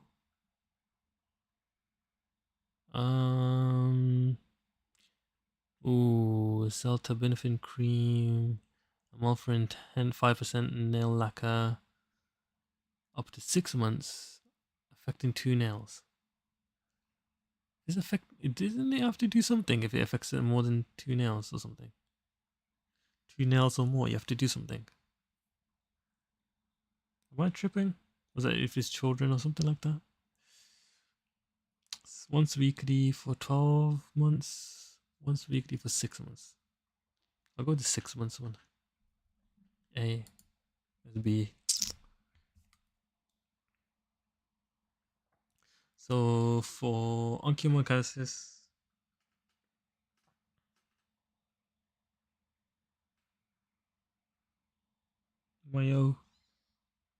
mycosis, 2 toenails. Toenails. Then you do amorolfine, amorol, fine, 5% nail lacquer.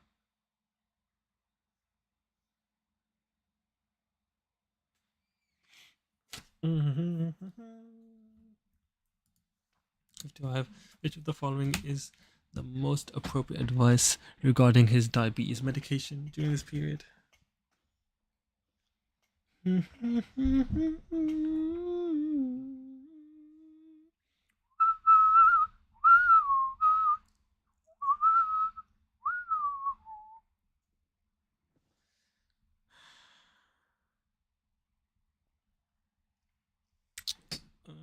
52-year-old man, type 2 diabetes, managed with metformin glucoside, was vomiting and fever due to GI infection, unable to tolerate oral fluids.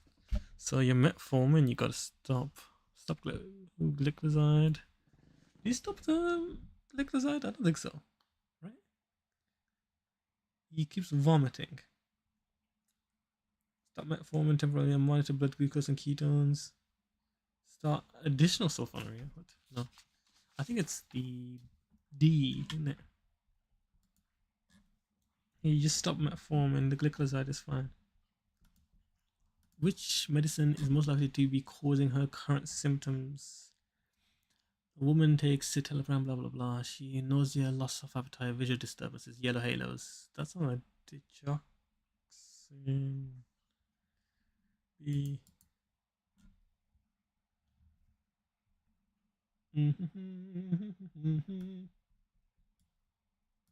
What's the most appropriate action? Oh, my arm, bro, my arm hurts so bad, bro.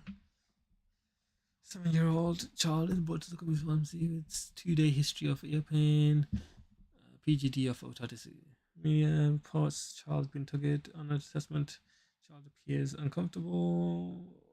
They don't need anything yet. Recommend self-care and review in 48 hours. Yeah, probably. They don't even need the antibiotic, any paracetamol or ibuprofen, do they? So, DC. D? What's going on? Ear pain? Some pain? Behind the ear? I didn't read it. I thought it was inside the ear. Tenderness inside the ear, behind the ear. That little sentence there literally changes everything. That one little tiny bit of the whole thing. Tenderness behind the ear, bro. I can't read chat. Literally, every single time I mess it up by just not reading properly. It's so annoying. I would have known that's mastoiditis. Oh well. 75 kilogram azathioprine, allopurinol. You have to reduce it by 25. Reduce it to 25. B.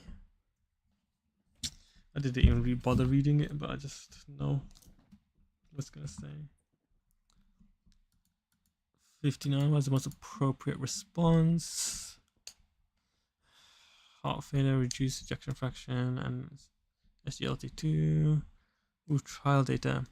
Number needs to treat 18 over 2 years for genital infection. The application is concerned about benefit versus risk.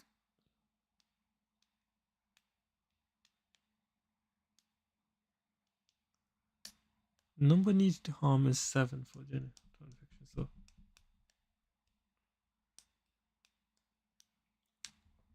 So every 7 patients, someone will get a genital infection. If 18 people like you take this treatment, 1 admission for heart failure would be prevented. That's true. The most appropriate response. Most pain. Yeah, 1 in 7 chance of avoiding a hospital admission. No. This treatment will be prevent hospital for 1 in 18 people to take it.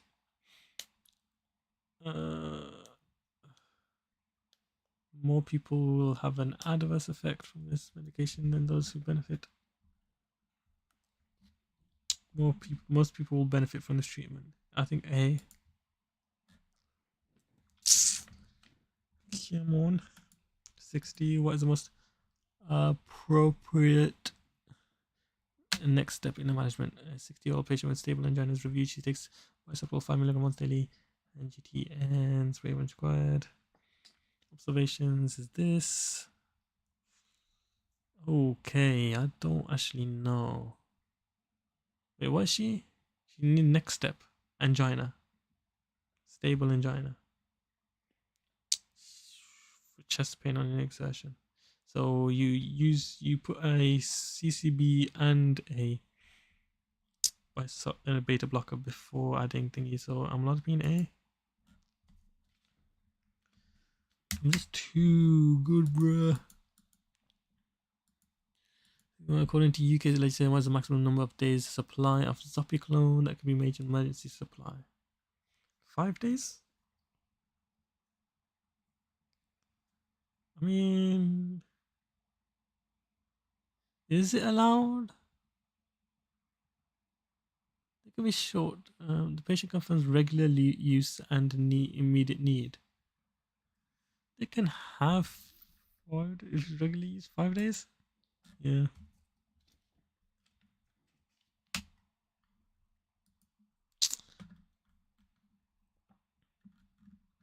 No, what?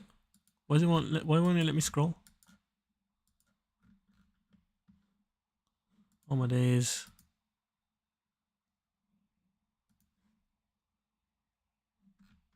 Wait, what? Wait, chat, what the hell? I can't even scroll down the page.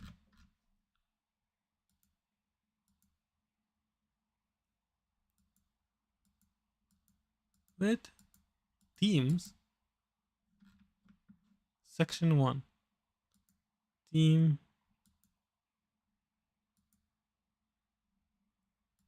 Where's all this? Why can't I scroll? That's weird.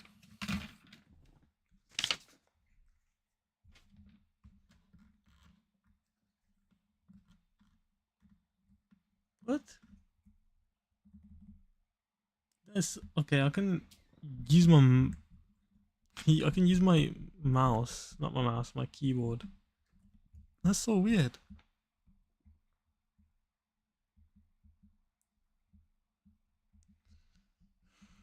Where was I? Question 90, right? Or 81? 60? I don't even know where it was. I was only question 61. Takes metformin twice daily. Tirzepatide. What advice is most appropriate? She would like advice regarding about a treatment in pregnancy. She's on MPAG, tirzepatide, metformin. Ooh. Continue metformin MPAG, but stop tirzepatide 8 weeks before. Stop MPAG 8 weeks before. Stop tirzepatide and MPAG 8 weeks before. Stop all medication, discuss insulin. No. I think DAPA? Do you use SGLT2s in pregnancy? I don't think so. I would stop tirzepatide and MPAG D. Yeah. SGLT2s you don't use in pregnancy. I was gonna say because I've never seen it before.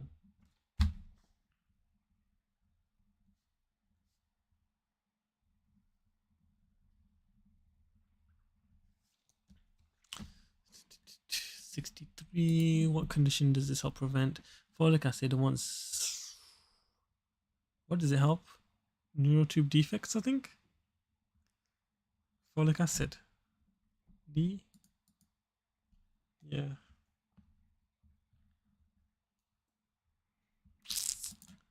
Which of the following screening programs is he currently eligible for? Who?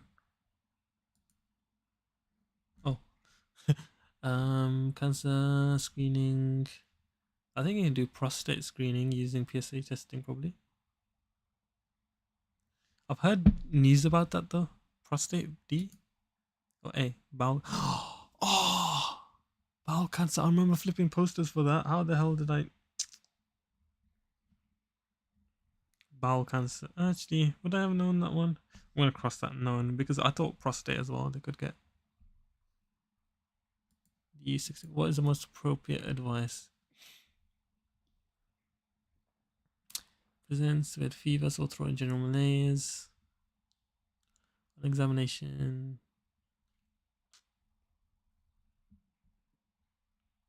Microgynon, red with no exudates. Fever, sore throat. 2-day history. Carbimazole. I think you have to refer urgently because of the carbimazole causes agranulocytosis, whatever it's called. 3.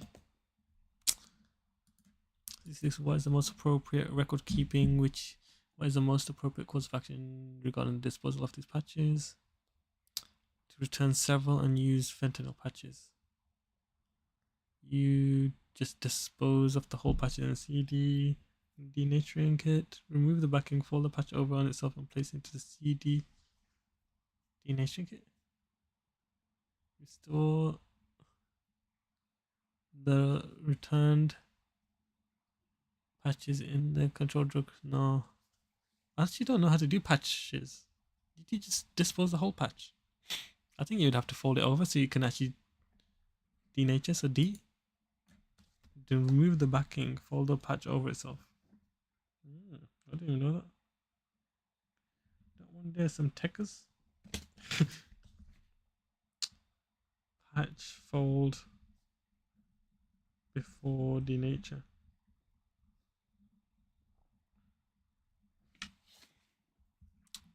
Okay. What is the most effective option? Request emergent contraception. She had, okay, whatever. 96 hours ago. How long is that? That's over 72 hours, so that's not good. That is Yeah, that's long enough. That's 4 days. Takes no regular medication and has no BMI 32. I think I forgot how much. I think it's BMI 26 or 25. Ooh, I actually need to know that. 12 days ago, she can have a double dose of levonorgestrel C. No wait, ulipristal is over 4 days. That's a close one there, right? Ulipristal E. What?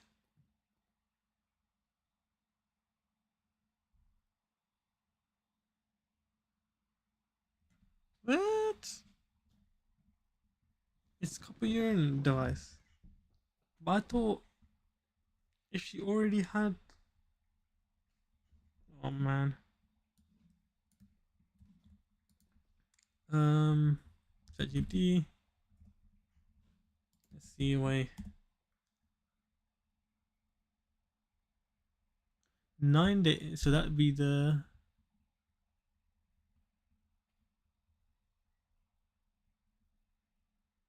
Her BMI, reduced effectiveness, yeah.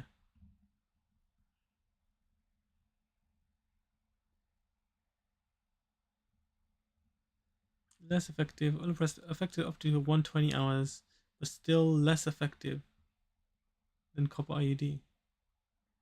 Here, due to timing, high BMI. But I thought E would still be first line.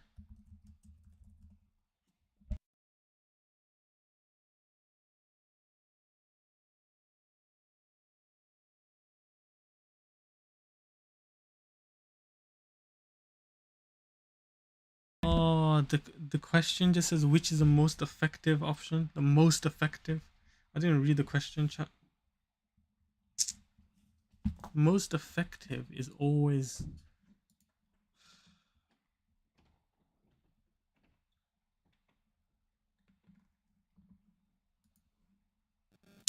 So.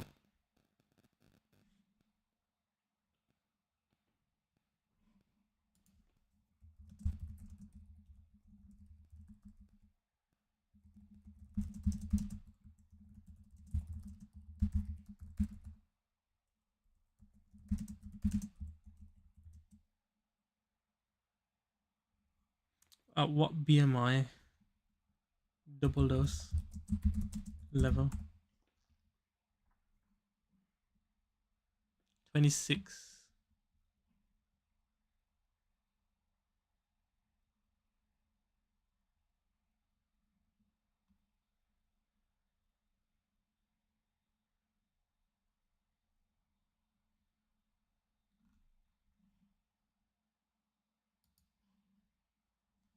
Alright, anyways. So that was question 6, 7. Okay, I should probably go up. To reduce the risk of isoniazid, use B6, pyridoxine B.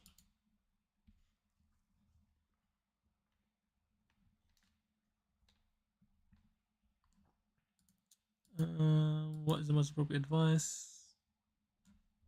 With COPDs, prednisolone. Ask if there's anything important to know. 5-day course of prednisolone. Avoid live vaccinations. I guess that could be one. Gradually reduce the dose. No. Stop the medication as soon as symptoms improve. Take the medication at night. Nope. Take the medication with food in the morning. That could be one.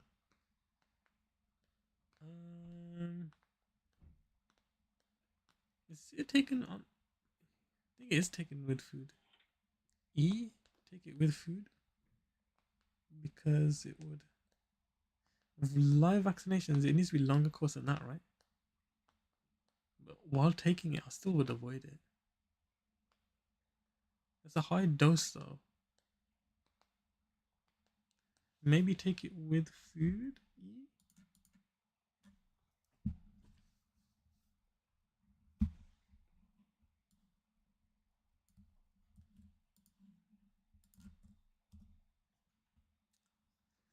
E? Relevant for long-term or high dose, but not enough, not long enough.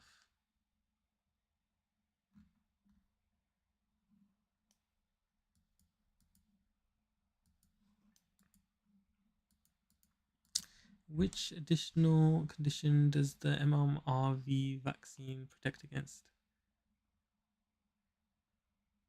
The routine childhood MMR vaccine has been replaced with the combined MMR vaccine.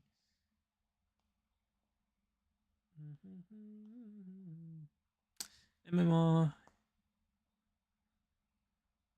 What additional does MMRV do? MMRV does it against measles, mumps, and rubella, and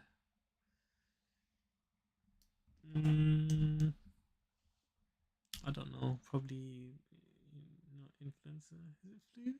No. Pneumococcal disease. D. A chickenpox. Chickenpox. What? I need to do vaccines. What's the most likely cause of his presentation? Syncope. Reports taking a high dose of loperamide up to 100 milligrams a day. Purchase online. Ooh. High doses to manage opioid withdrawal. Oh man. QT interval, I'm pretty sure. I think that messes with the QT prolongation. Syncope. I'm gonna go with D. Yeah. But what does syncope mean? Again. Sudden loss of consciousness and muscle control. These are the type of questions that get you in because you don't even know what it means. How am I supposed to know?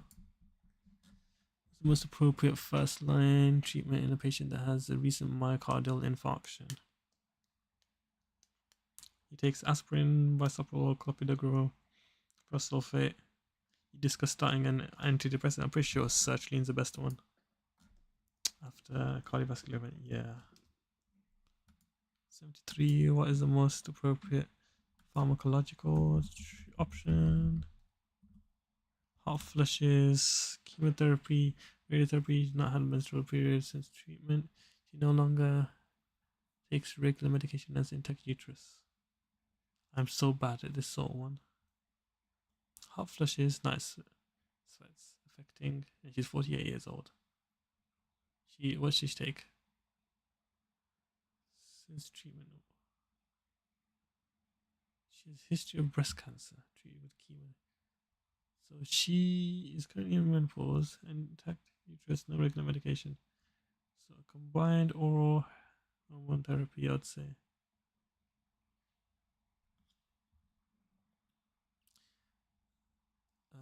Yeah.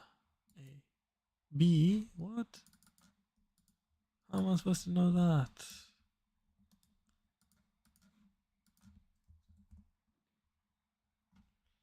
The woman has significant vasomotor history of breast cancer. That single. Oh yes.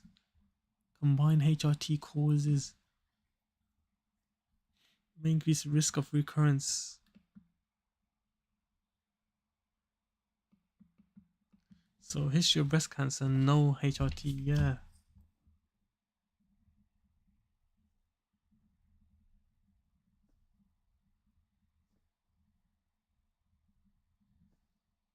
So history of cancer, avoid HRT. YE is incorrect.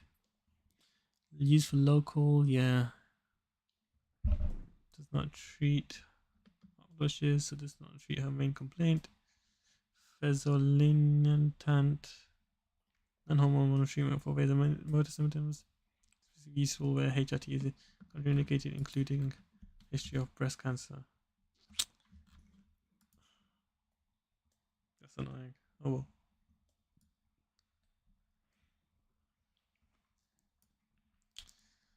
Okay. What's the most appropriate next step A&E ECG shows STA segment elevation. More appropriate next step, ST elements, hypertension. Is he on any meds? No. Sweat, chest pain radiating to his left arm.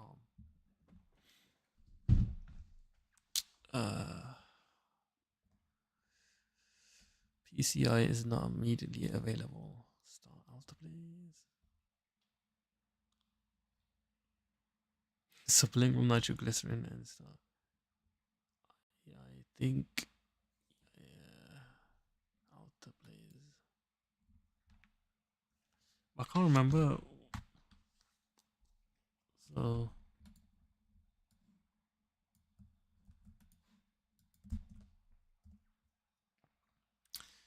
STEMI. Alta, please.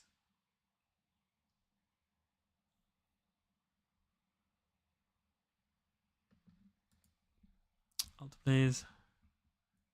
How about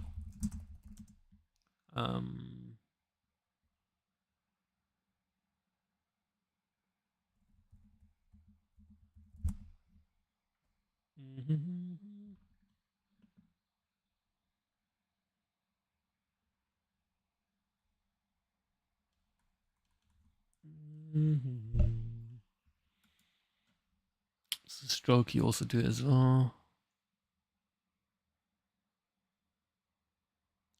And then and then aspirin after thrombolyzed.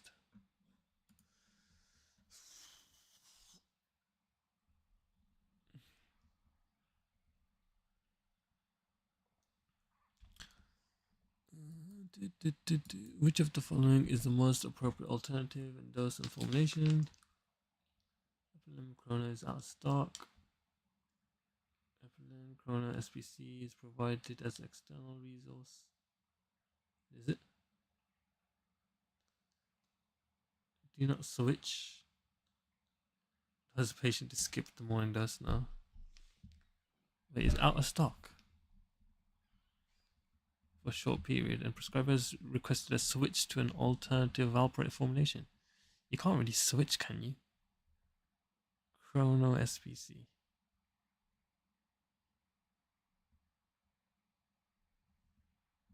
Do not switch. Advise the patient to skip the morning dose. No.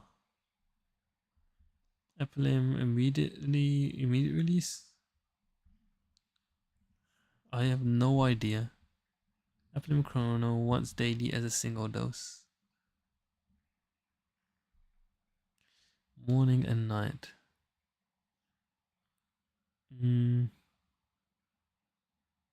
I go with the immediate release kinetic. Come on.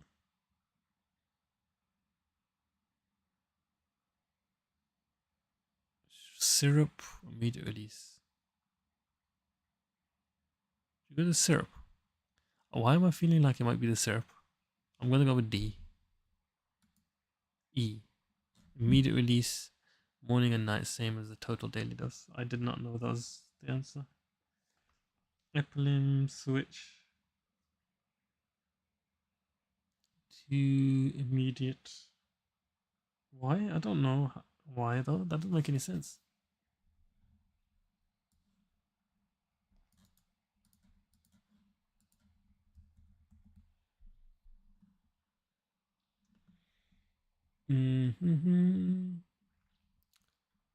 Epilim Chrono, smooth the plasma levels, longer action, shorter half-life, but in many BDs is accepted as the safety immediate substitution. Direct milligram for milligram split. Unsafe. Wrong pharmacokinetics. Change the daily dose, but alters pharmacokinetics unnecessarily, not aligned with the asymmetric dosing. Syrup conversion technically possible, but not equivalent dosing logic presented. Adds unnecessary formulation complexity. No, I thought that because all Epilim medication has to be in like a full pack. That's why I thought that one.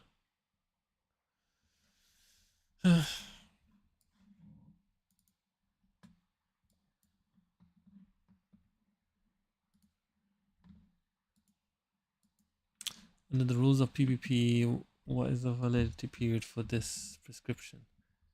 Acetylcholine, treatment of severe acne. Oh, what happened to that?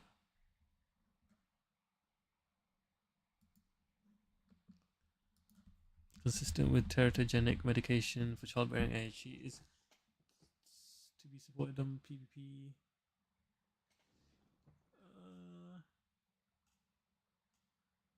Acetylcholine. Valid period for this prescription. Acetylcholine.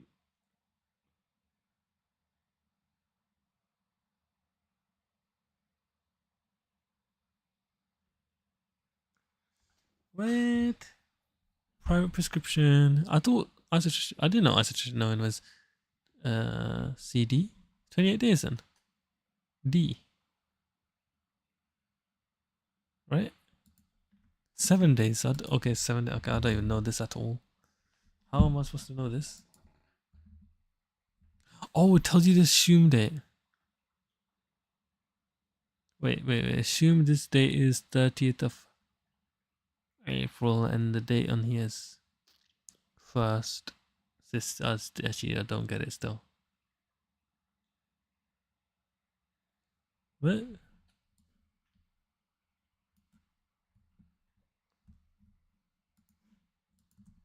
How are you supposed to know this? Prescription under the prevention program, acetylcholine is only valid for 7 days. What? I've never heard of this.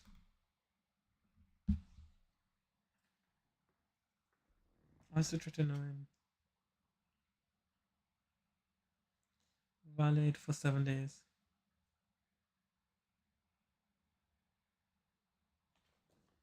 That's crazy. I didn't know that.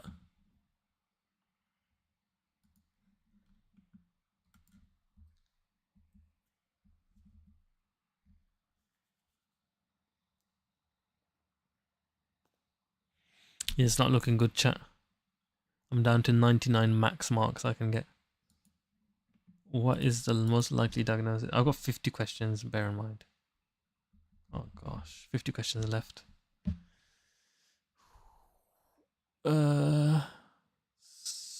Naproxen, tramadol, tramadol and escitalopram. Started 2 days ago, and they have agitated sweating. That looks like serotonin syndrome, D.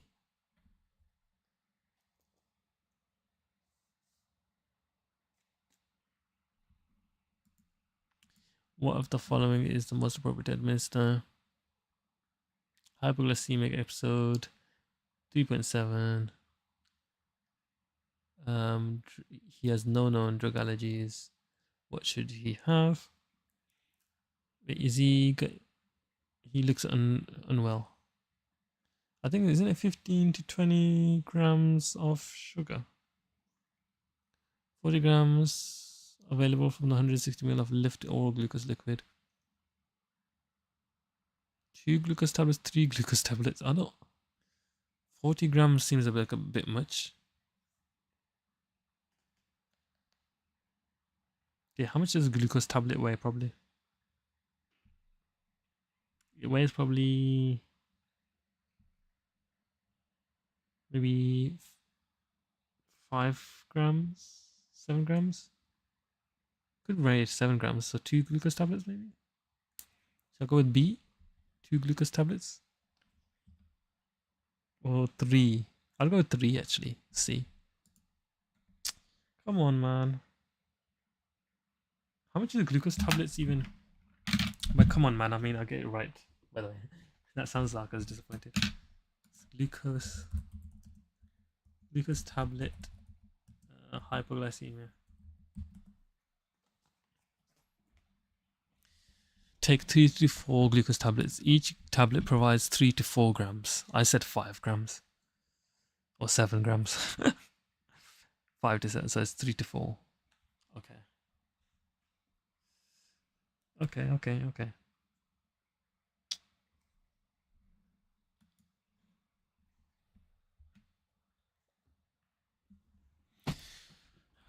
What is the most likely diagnosis? I can't. Why can't I scroll on this page? It's so annoying.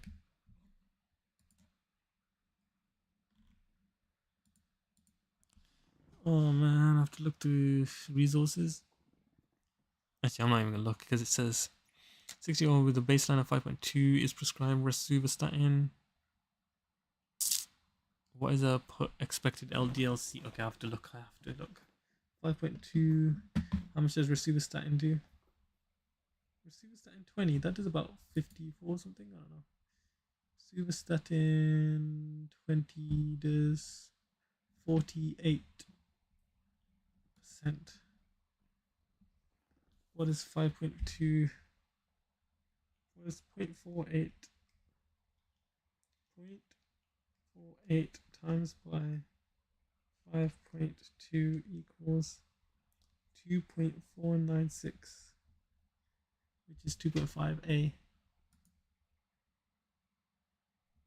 2.496. No, how have I done that? I am so stupid. Oh my gosh, I am so stupid. I am so stupid. Oh, 5.2.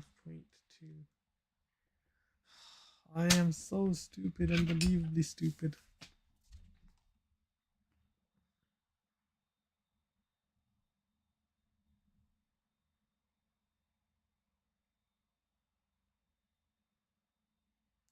That is piss take, man. I actually knew how to do that as well. For some reason, 0.48 instead of 0.52.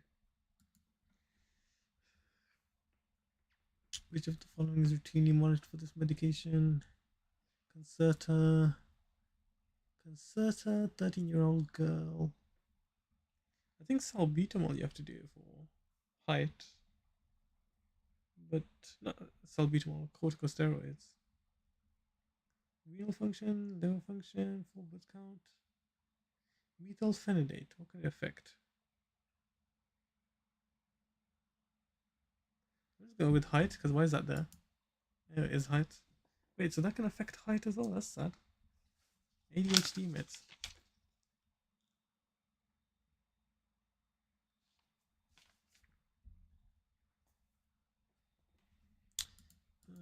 81.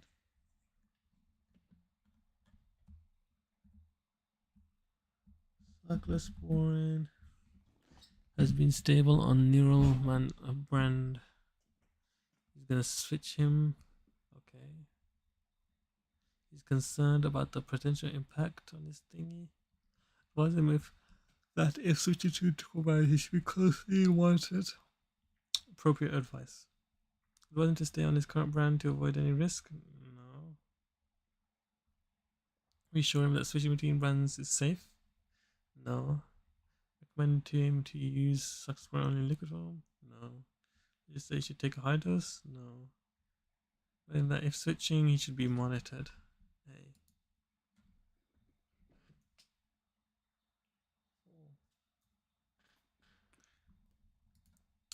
What's the most appropriate target saturation? 88 to 92 for COPD. I didn't read the question. Which of the following are the quantum analgesics recommended? Right, okay. Bipolar. He's bipolar and he has red flag symptoms. No red flag symptoms. He's on lithium, so he can't have any NSAIDs. Recommended? Type band headache. Is he allowed sumatriptan? I don't think so, right? That doesn't sound right. Probably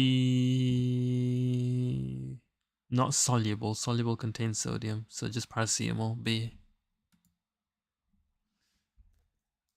Bro, who has knowledge like that? Come on. I want to actually see what ChatGPT says.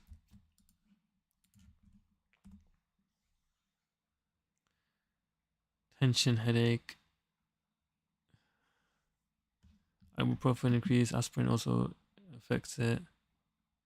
Soluble, usually reserved if swallowing difficulties. That's not the reason, ChatGPT.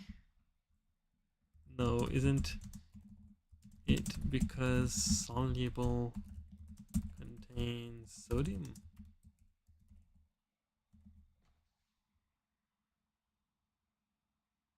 What?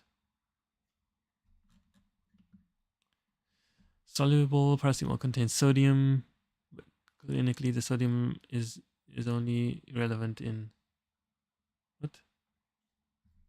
You dumb. Sodium lithium interaction.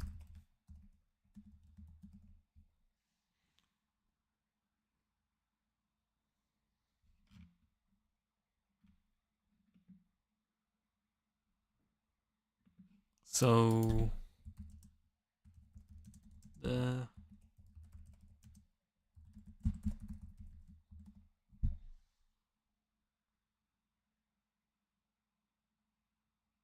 amount is small, hundreds of milligram of sodium per tablet. Even with regular dosing, that's minor compared with dietary sodium intake. Oh, okay. I guess not then. Okay. Well, maybe I was being too smart. 84. What is the most likely effect of this interaction? Clarithromycin, warfarin. So that means clarithromycin is a inhibitor. So it is going to increase the warfarin. I know is likely to increase. The warfarin dose will require reducing.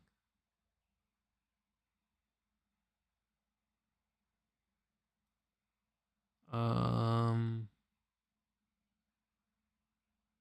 should be temporarily stopped. I don't think so. B.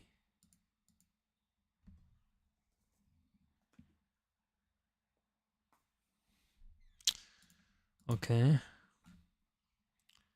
Acute flare-up of eczema, possibly triggered by exam stress. Well, I guess I don't have any because my eczema is getting better.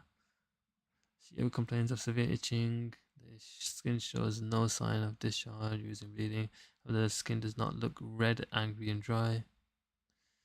The doctor would like to prescribe a moderately potent topical steroid. Which one of the following treatments would be appropriate?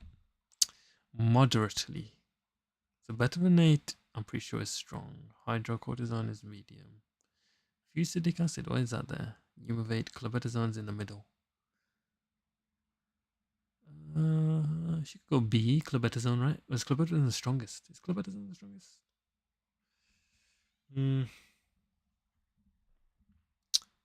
Betnovate or Umivate?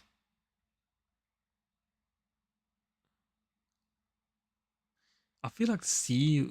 I remember something C was the highest, so maybe clobetasone is the highest. So moderately could be the Betnovate. Shoot, so betamethasone is the strongest, like I thought initially.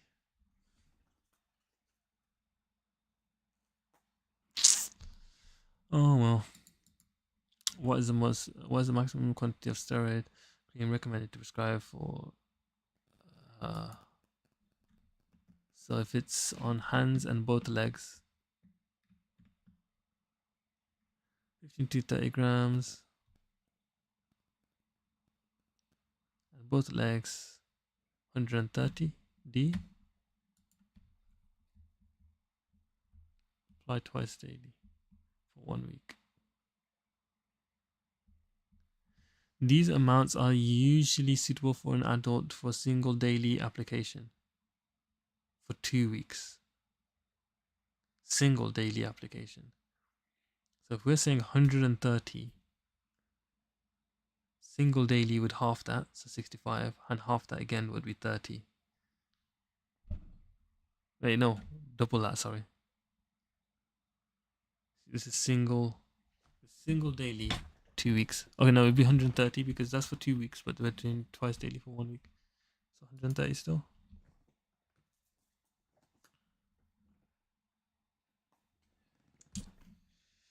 Oh man.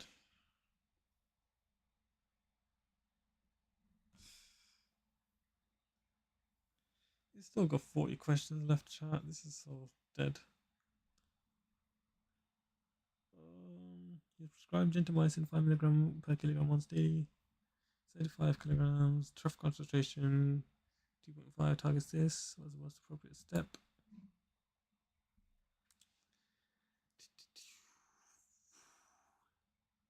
Reduce it. That's right before the next one. So reduce it. Continue the current regimen without change. Extend the dosing interval to 36 hours. What's the dosing interval now?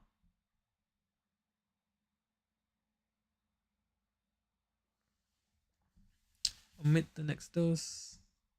Reduce the dose. What? Like, I don't know what level it hit. What level did the gentamicin even hit?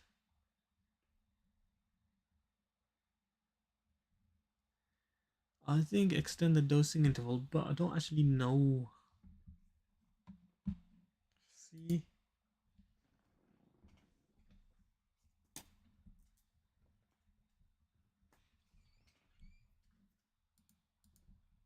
What's the most appropriate explanation? Following the adjustment made, training farms asked why it's important for trough levels to fall between doses to prevent nephrotoxicity, oxytoxicity.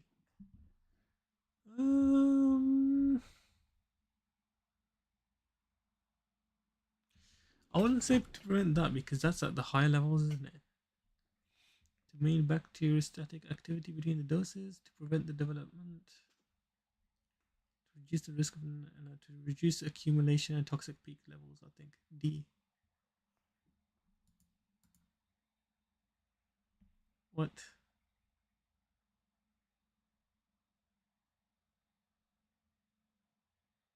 To reduce the risk of nephrotoxicity and ototoxicity. I don't know if that's correct. What?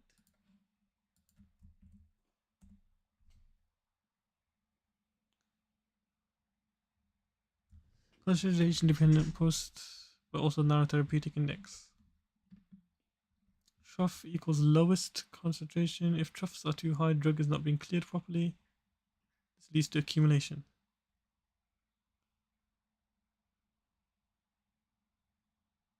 Toxicity is driven by high troughs, not persistent exposure, not peaks. Peaks are intentionally high for efficacy. Really? Wait. So high peak doesn't matter. See, I'm trying to be smart again, and I just got shown.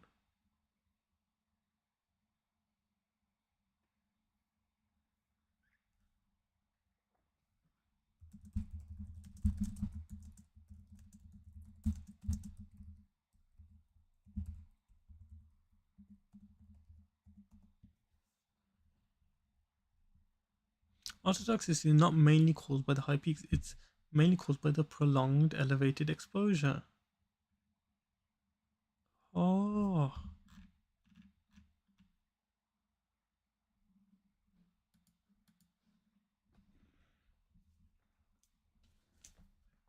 Well, that's going in my learning book, I guess. Yeah, chat, this might be over. I'm only on question 88 and I'm already... Gentamicin troughs. What causes things? Let me write that one down. Gentamicin trough causes toxicity.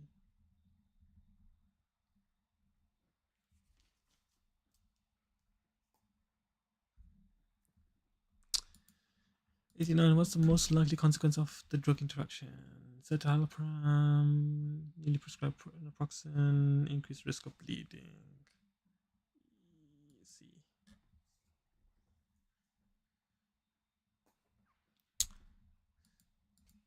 What's the most appropriate management? Azathioprine, low TPMT. Oh, I forgot. TPMT, I forgot about this.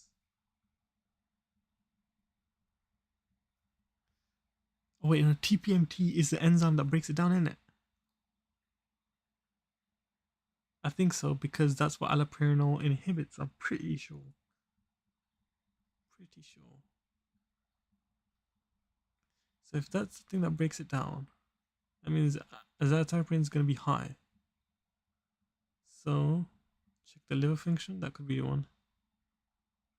Start it at a reduced dose with careful monitoring. E. Come on, bro. That's just knowledge straight from the dome. Big eye dome. I have. Anyways. What am I waffling about? It's true though. My head's too massive. This is not good.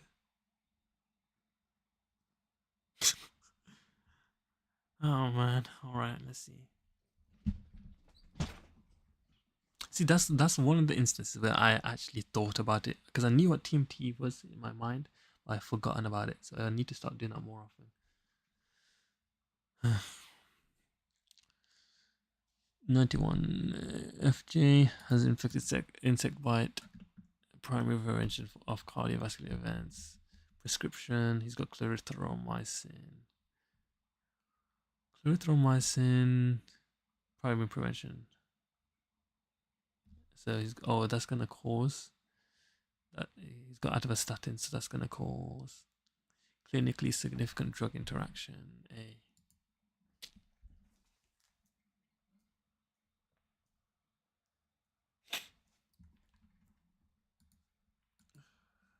Shingles, iron deficiency anemia.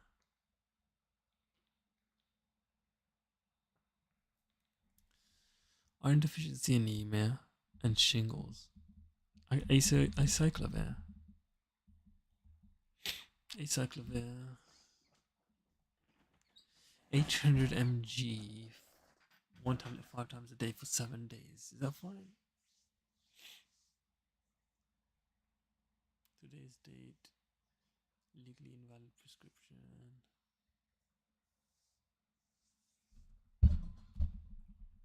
Be just being legally invalid? No, it's fine.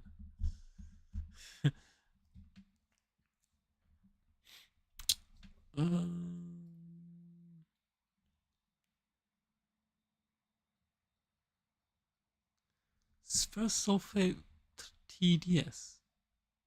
Is it not twice daily? Have I seen TDS before? Inappropriate drug dose. Should I go see? I'll go see. Yo, did I actually get that right?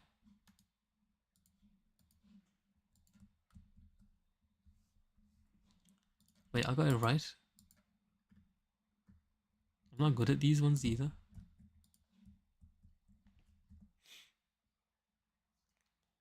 Let's see what it chooses. Inappropriate quantity. Yeah. Shut up, idiot, man. Don't know. Is appropriate for deficiency.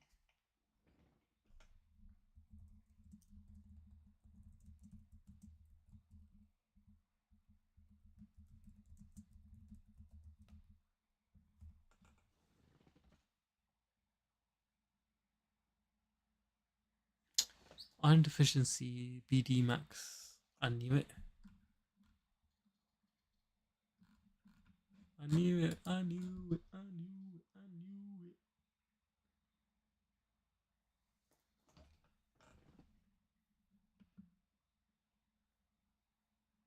Yo, my mouse works again. For some reason it wasn't working just now. Mr. TL is being treated for eradication of Helicobacter pylori. Bro, these are hard. So yeah, 1 gram. It doesn't have. Does it have how long? 1 gram. Twice a day for 7 days. Yeah. 400 milligrams. Metronidazole 2.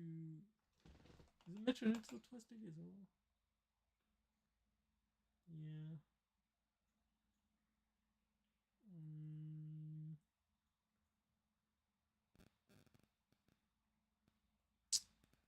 Isn't this wrong? It needs to be Clary. This is the wrong. Yeah, it's got metronidazole, but I'm pretty sure it's metronidazole, and inappropriate drug choice. B, inappropriate quantity. What? Wait, what? Huh? Quantity is wrong. Oh my days, omeprazole is wrong. I swear that was H. pylori. Nice.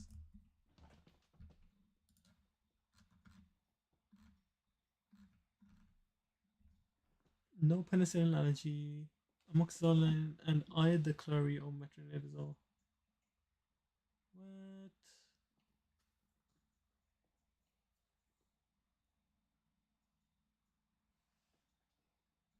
Oh man.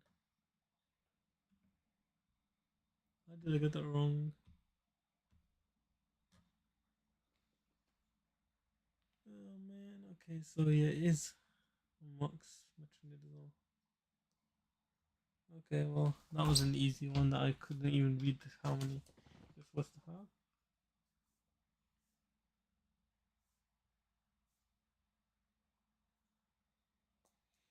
No.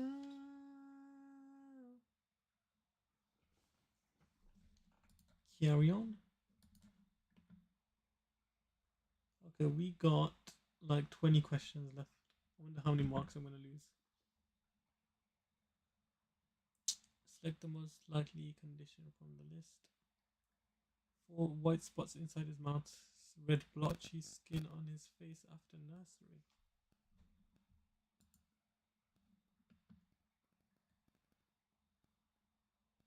Whoa, I don't know any of these. I don't know what any of these actually present us. That sounds like small white spots inside his mouth and red blotchy rash on his face.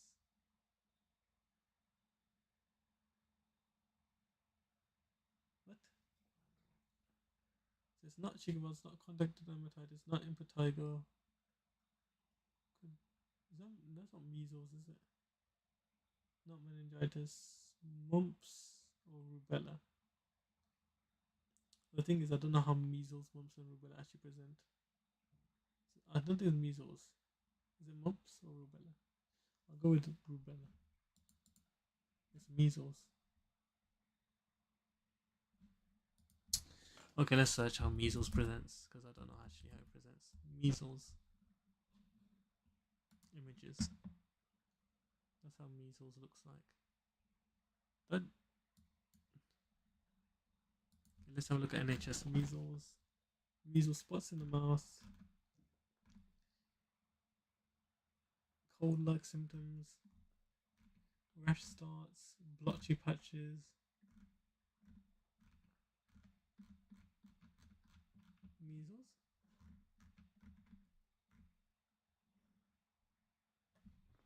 MMRV now has chickenpox in for some reason. I don't know why. Why would they add chickenpox if every kid just has it and they seem fine after?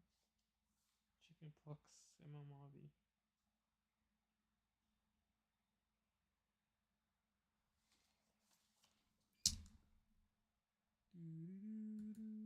Okay, what does mumps look like?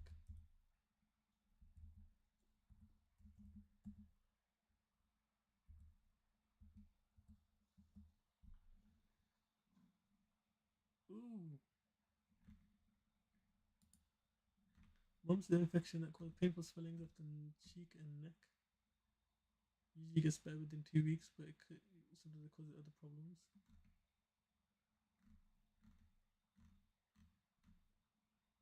Drink plenty of water. Muscle aches, headache.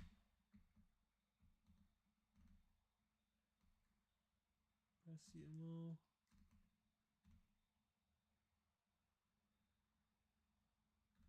Wow.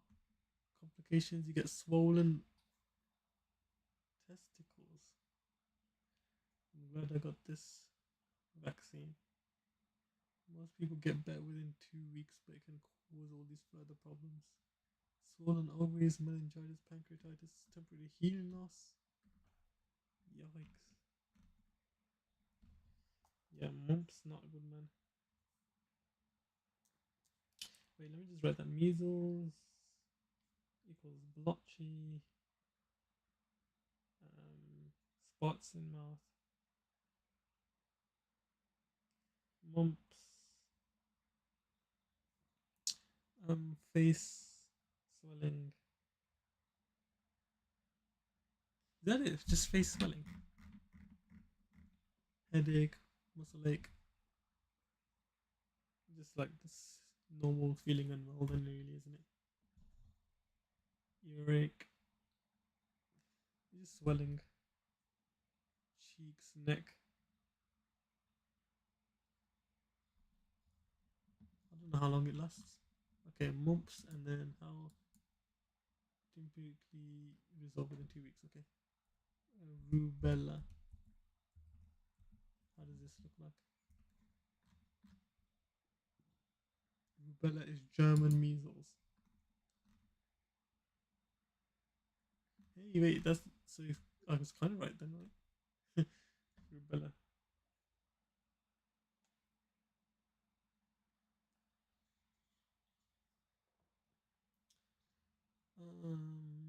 Rough, bumpy, swollen glands in your neck or ear. So, just look like rough, bumpy, spotty rash.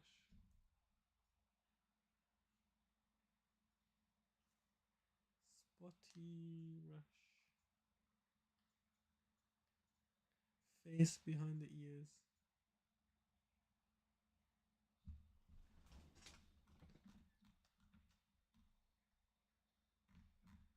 Spotty rash, face behind the ears.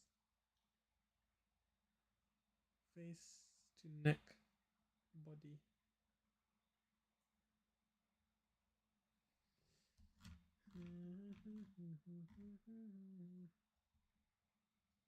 Just sort of writing all the thing.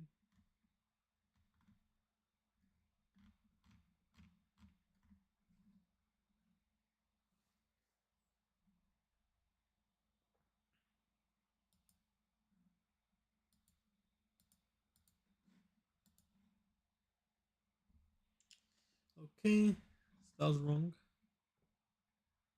I don't know if I marked it as wrong already, but just put it down. I'll do another one. Um, red sore patches, lesions, yellowish crust. That's impetigo.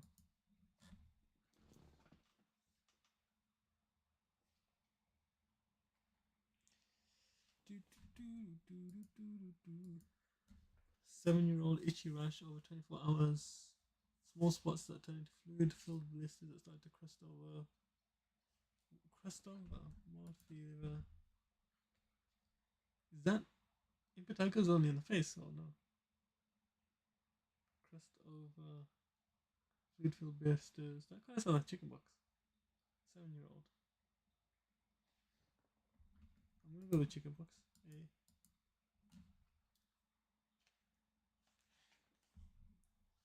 Alright, chat. We're doing kind of well. Well, not really, but serious adverse effects. 50-year-old man, semaglutide. He can get.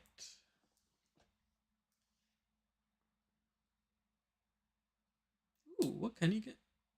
Semaglutide. Can he get tendon damage, sudden change to loss of vision, neuropsychiatric, necrotizing fasciitis, idiopathic intracranial hyper. Ooh, what was that for? That's tetracyclines, isn't it? 4 years of gangrene, no. Addiction, dependency withdrawal, no. Angioedema, no. Is it loss of vision? Semaglutide? I don't think so. What is it? Necrotizing fasciitis? Might be that one. E. It is a sudden change of vision. I thought I felt like I had that one. Oh man. Sudden loss of vision. Alright, chat, we got 20 more questions left and I finished. Oh gosh. 20-year-old ciprofloxacin, that dose. Ciprofloxacin can cause tendon damage. H.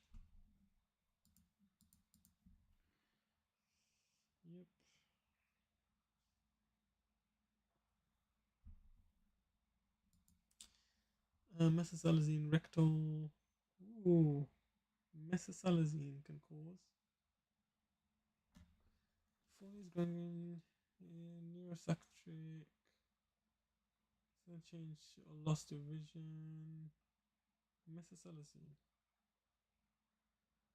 Can this cause?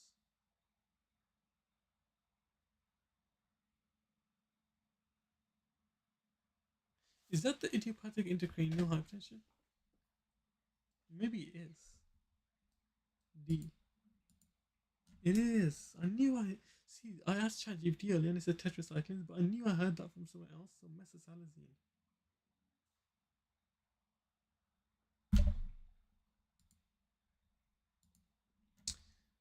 Pregabalin, neuropathic pain, addiction. B.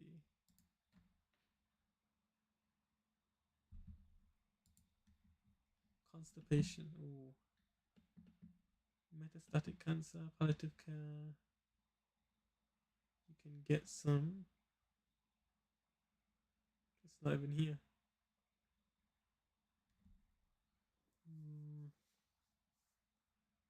Movicol, Senna, and Movicol.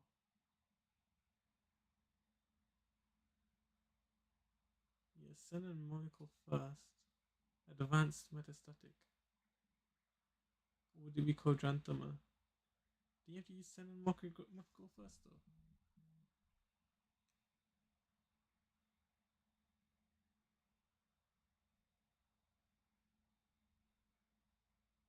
Then meet on naltrexone.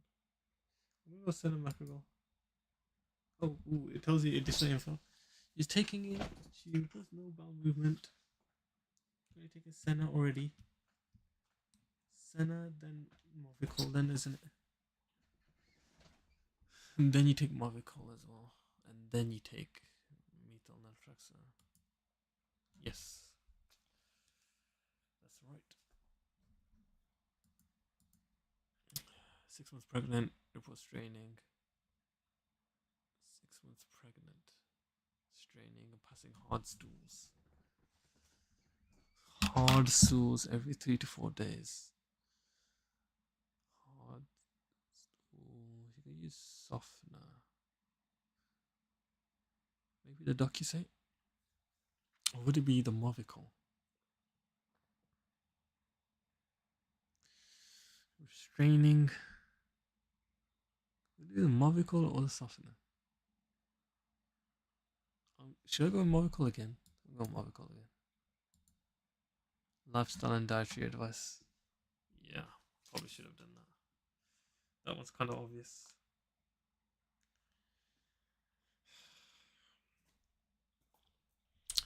Chronic constipation due to long-term opioid use. No signs of bowel obstruction. Maybe the lifestyle and dietary advice again then?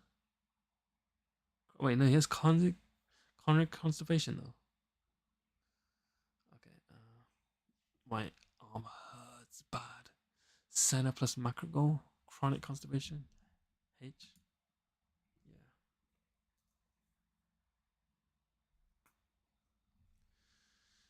46-year-old man. Admitted to hospital, severe fecal impaction. Severe fecal impaction. Do they use Codrantama then? Or they use they use glycerol, isn't it? Don't they use glycerol rectally? My arm, bro. My arm. Bicycodal, no. Codrantama, maybe? Or methyl naltrexone. I'm gonna go Codrantama. It's a Movicol. Okay. Well, I got that completely wrong. My arm.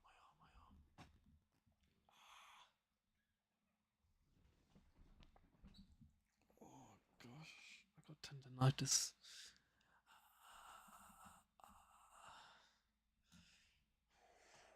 My arm hurts bad, chat.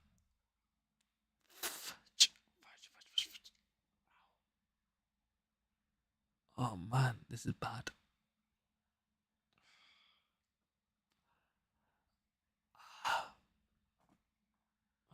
I need. Okay, I can only got left arm now. I was using right hand the whole time, even though my arm was hurting. PEF is 60% of personal best. Worsening breathlessness, wheeze, and chest tightness over 3 days. 60% of personal best. If 60% of the personal best, what would the PEF be?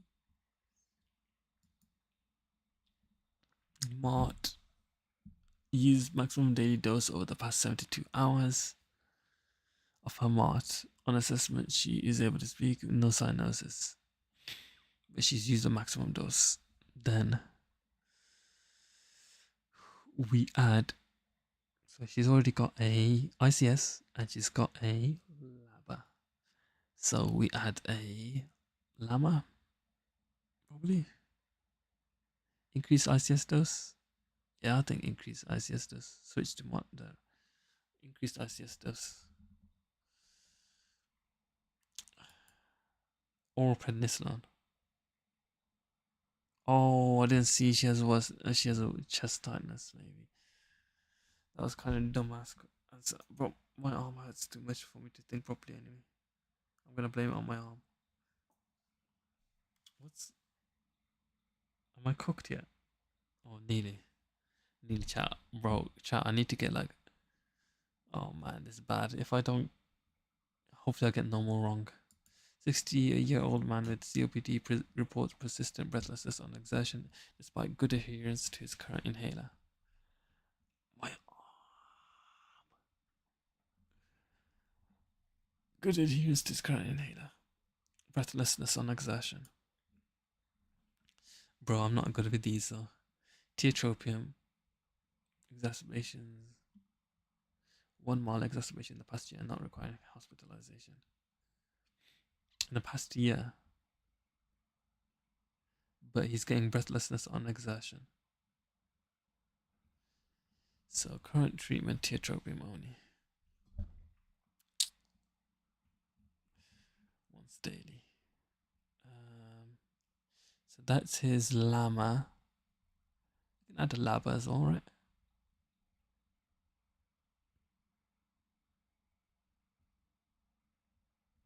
Spacer device? No. 1 mild exacerbation in the past year, not required. I think add a LABA. A, B. Okay, we got that right. Ooh. 28 weeks pregnant, attends a routine asthma review. I should not have been carrying on using my arm once it hurted this bad, chat.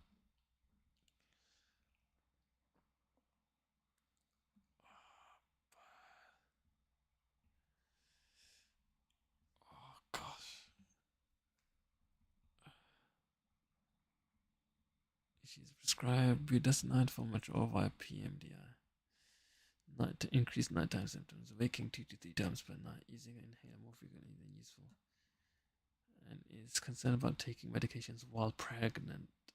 On observer THC activates the inhaler. Because inhale takes rapid shallow breath. Shallow breath does not hold a breath after inhaling. It's not using a spacer. Maybe use a spacer then. What a dumbass question.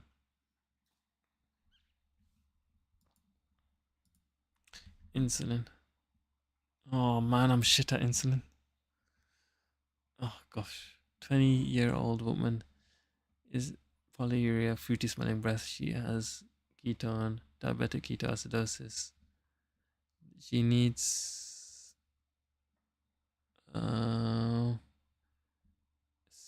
isofalin. What's the one with isofalin, I think. C. A. What?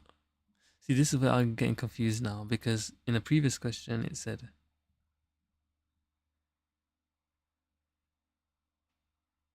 Actrapid. So now it's Actrapid. Before in the past it wasn't isofalin, I'm pretty sure. It was one that you can do intravenously. Oh, but none of these are intravenously. Oh, Axoraptor is the only one there that is intravenous. I'm a dumbass. Okay, well, I would have got that right if I saw that.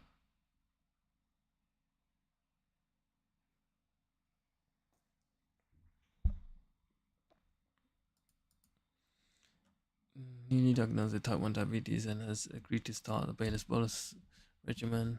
Prescribed insulin degludec as his basal insulin and requires a bolus insulin to administer before his meals. Purge post meal glucose spikes. What? Can't bother to read. Digludec as the basal and requires a bolus to administer before meals.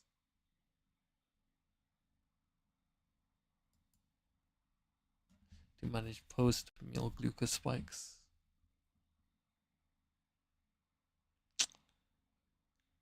Post meal bolus instant to before meals. So Nova Rapid. Subcutaneous H. Cool.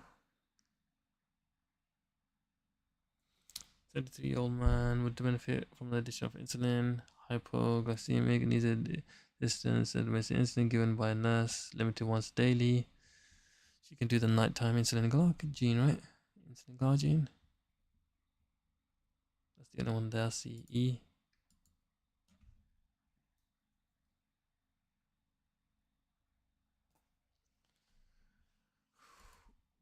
Oh man. Advanced cancer. Minimal oral intake, no longer able to swallow. What? So what? Symptom control. What? Unable to swallow. So maybe some subcutaneous fluids. H. Morphine sulfate injection. He's unable to swallow. What's that gonna help? Morphine sulfate injection. Okay, I need ChatGPT on this one because how does that even make any sense?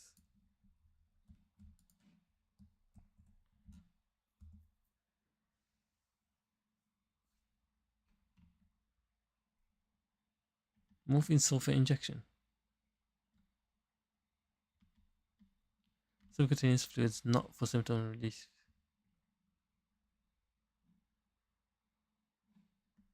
Pain plus unable to swallow. Okay, fine. So morphine sulfate injection, apparently. I thought his electrolytes are going to be all over the place. He's not even got any water. He's in pain. I guess maybe I should notice that.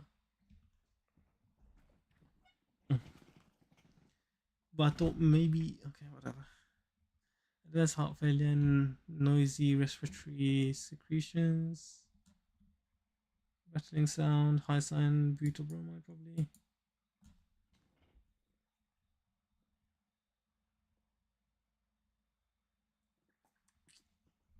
Metastatic cancer, agitated, distressed, levopromazine,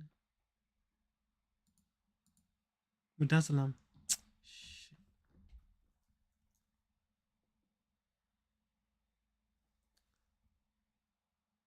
Oh man, I read levopromazine as flipping lorazepam. What dumbass.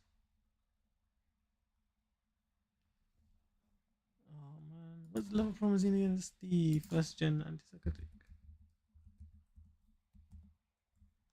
First gen phenothiazide antipsychotic. What's it even for? It's used to calm agitation. Oh wait, so you can still use it. But it's off label.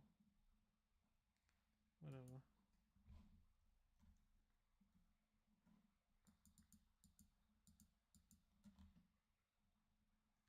Bro, I've got like we still got like 10 questions and we literally about to fail my experiment. Okay, we gotta get every single one right. 45-year-old woman presents with fatigue, weakness, palpitations, reduced appetite, soreness at the corners of mouth. Soreness in corners of mouth.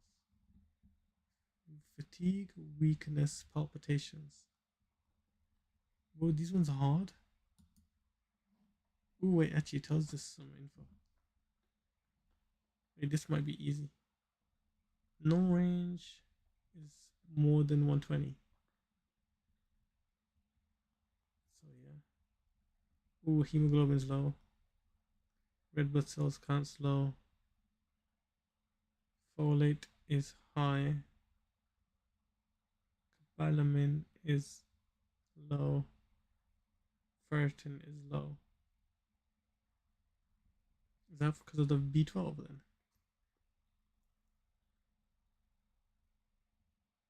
Maybe it's because of the B12. Should we go with the cyanocobalamin? I'll go with cyanocobalamin. What's the other one's oral iron? Iron's low as well. Which one would you go first? Iron or hydrocarbon?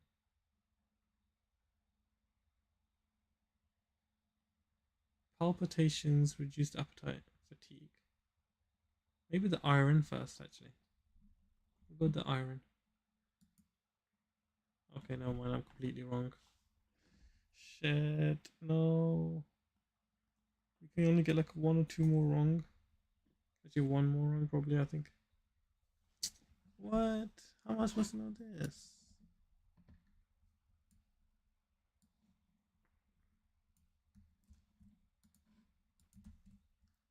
Why hydroxycobalamin? Angular colitis, iron deficiency anemia?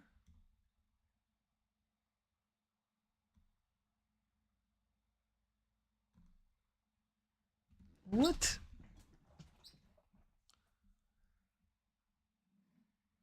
I don't know. It says D's, right? So I'm just gonna. I thought it was iron deficiency anemia because she's like tired and stuff.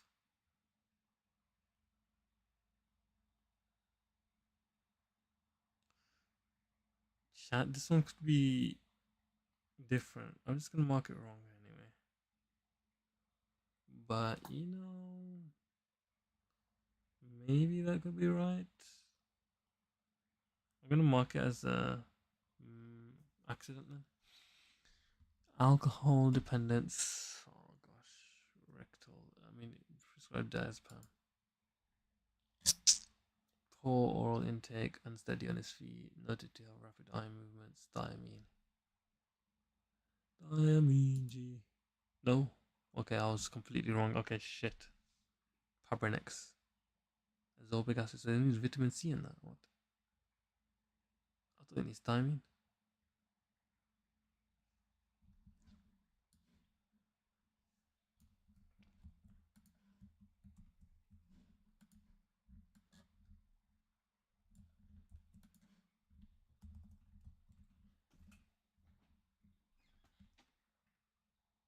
He's got Wernicke's encephalopathy.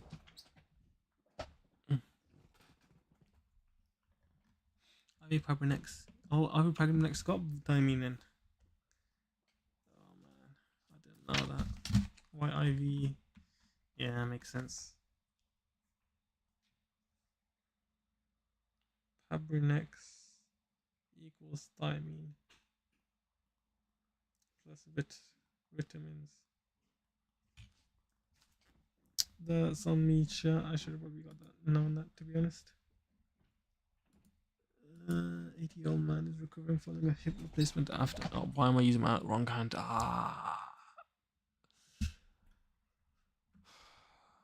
Hip replacement.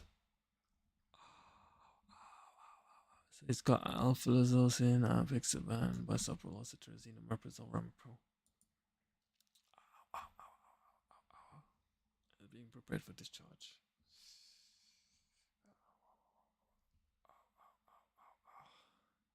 Prepared for discharge. Probably cholecalciferol, right? Hope hip replacement. What else is there? I'm gonna cholecalciferol. Yeah, thank God that was right. Oh man.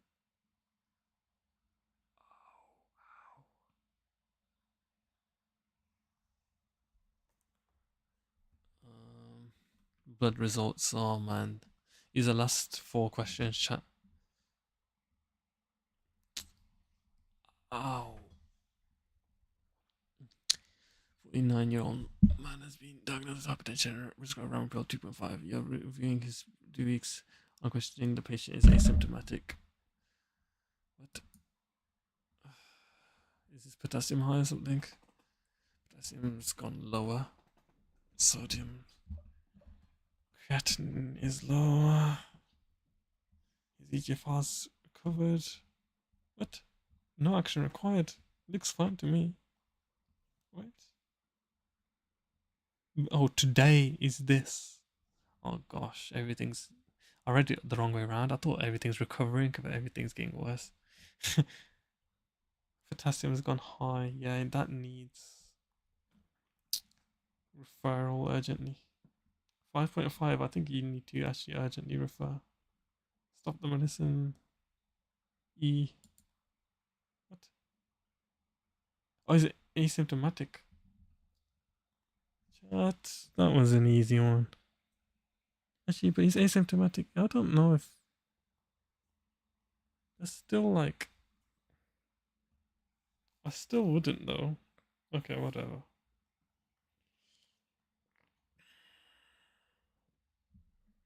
I got it wrong. Asymptomatic, but still, I thought over 5.5 potassium. Whatever. You're currently conducting an annual review with hypothyroidism on levothyroxine 100 daily. She confirms full adherence with weight gain, so she needs a higher dose. Oh, it gives us the ranges as well. TSH is way too high. T4 is low, so she needs a higher dose. Increase the dose B. Increase the dose. My arm is killing me. Why can't anticoagulant reviewing a patient who takes warfarin for antiphospholipid syndrome? Warfarin for antiphospholipid syndrome. I need to actually write that down because I forgot about looking into that. Antiphospholipid syndrome.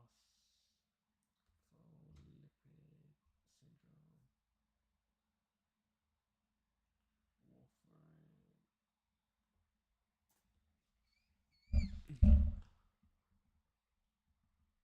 A 4 milligram sheet was no bleeding as well, and the INR is 5.2.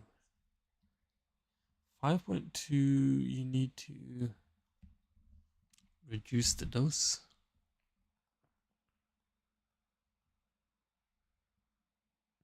Start supplementation. Man, I forgot the dosing for warfarin. Am I literally gonna get it wrong because of this? I think reduce the dose. The refergen. I got it wrong.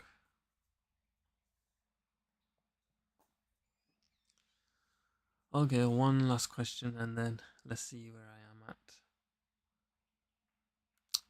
Reporting general tiredness and lethargy.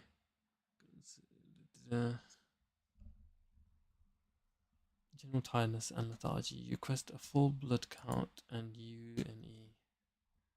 What is all this? The last question that did like literally kill me off.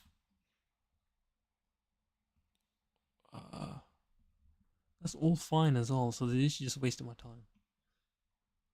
So she's wait, was she tired and lethargic? None of that's bad though, really. Reference range is fine, fine, fine, fine, not fine. Hematocrit. Oh shoot! I don't actually know what to do in this one. MPV is high.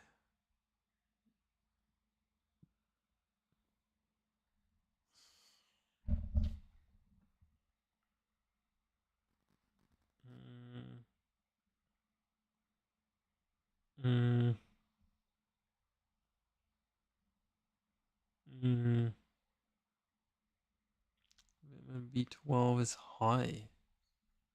That's interesting. What's she on? Amlodipine, naproxen. Amlodipine, naproxen, omeprazole. I have no idea. Hematocrit and B12 is high.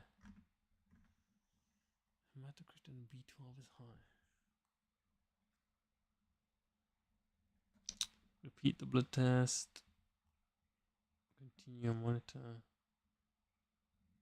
Increase the dose. No action required. Reduce the dose. Refer urgently. If she's tired and lethargic. Doesn't make any sense. Why? Stop the medicine. Start supplementation. I think start supplementation. No, actually. B12 was high. Is it something to do with medication? Naproxen. Does it do anything with that? I don't know. Do we just refer urgently?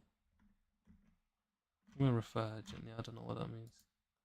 Start supplementation. I don't know what that means. I got it wrong.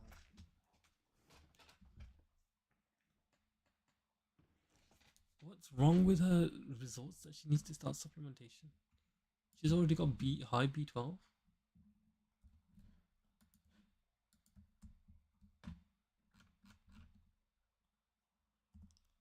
What? Folate was low. No way I didn't read that. No way.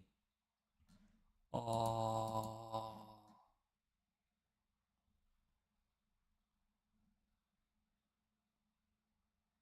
I didn't even see folate was low, man.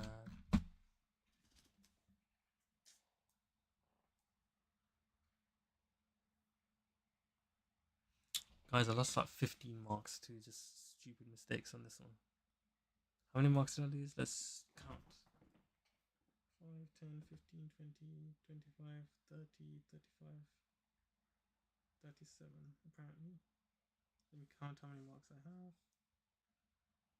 5, 10, 15, 20, 25, 30, 40, 45, 50, 55, 60, 65, 70, 75, 80, 82. What's 82 plus 37? I can't bother to do maths now. 119. I'll just say I've got one more wrong then.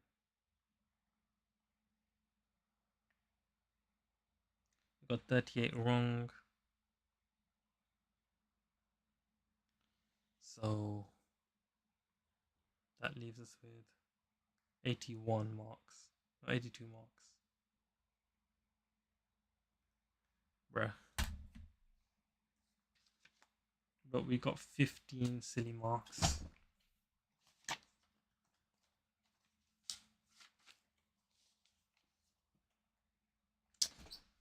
So proof armor 26.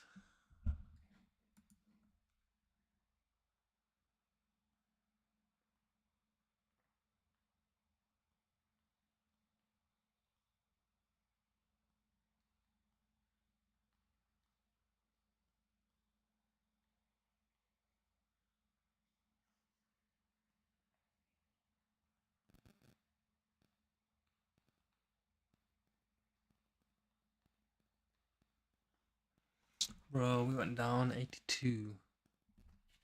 82 is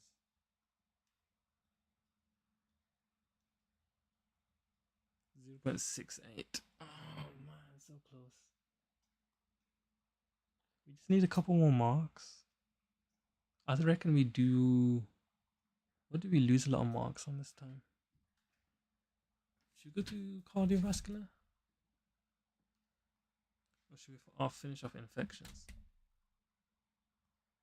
Maybe we should finish off infections. I got that one infection one wrong.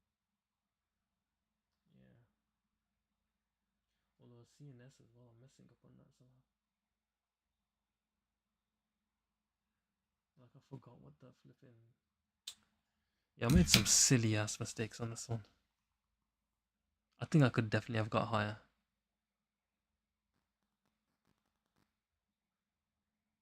Alright, chat. I am going to end now. And we will go through one of them tomorrow. I don't know which one to go through. Alright, see you guys. Bye.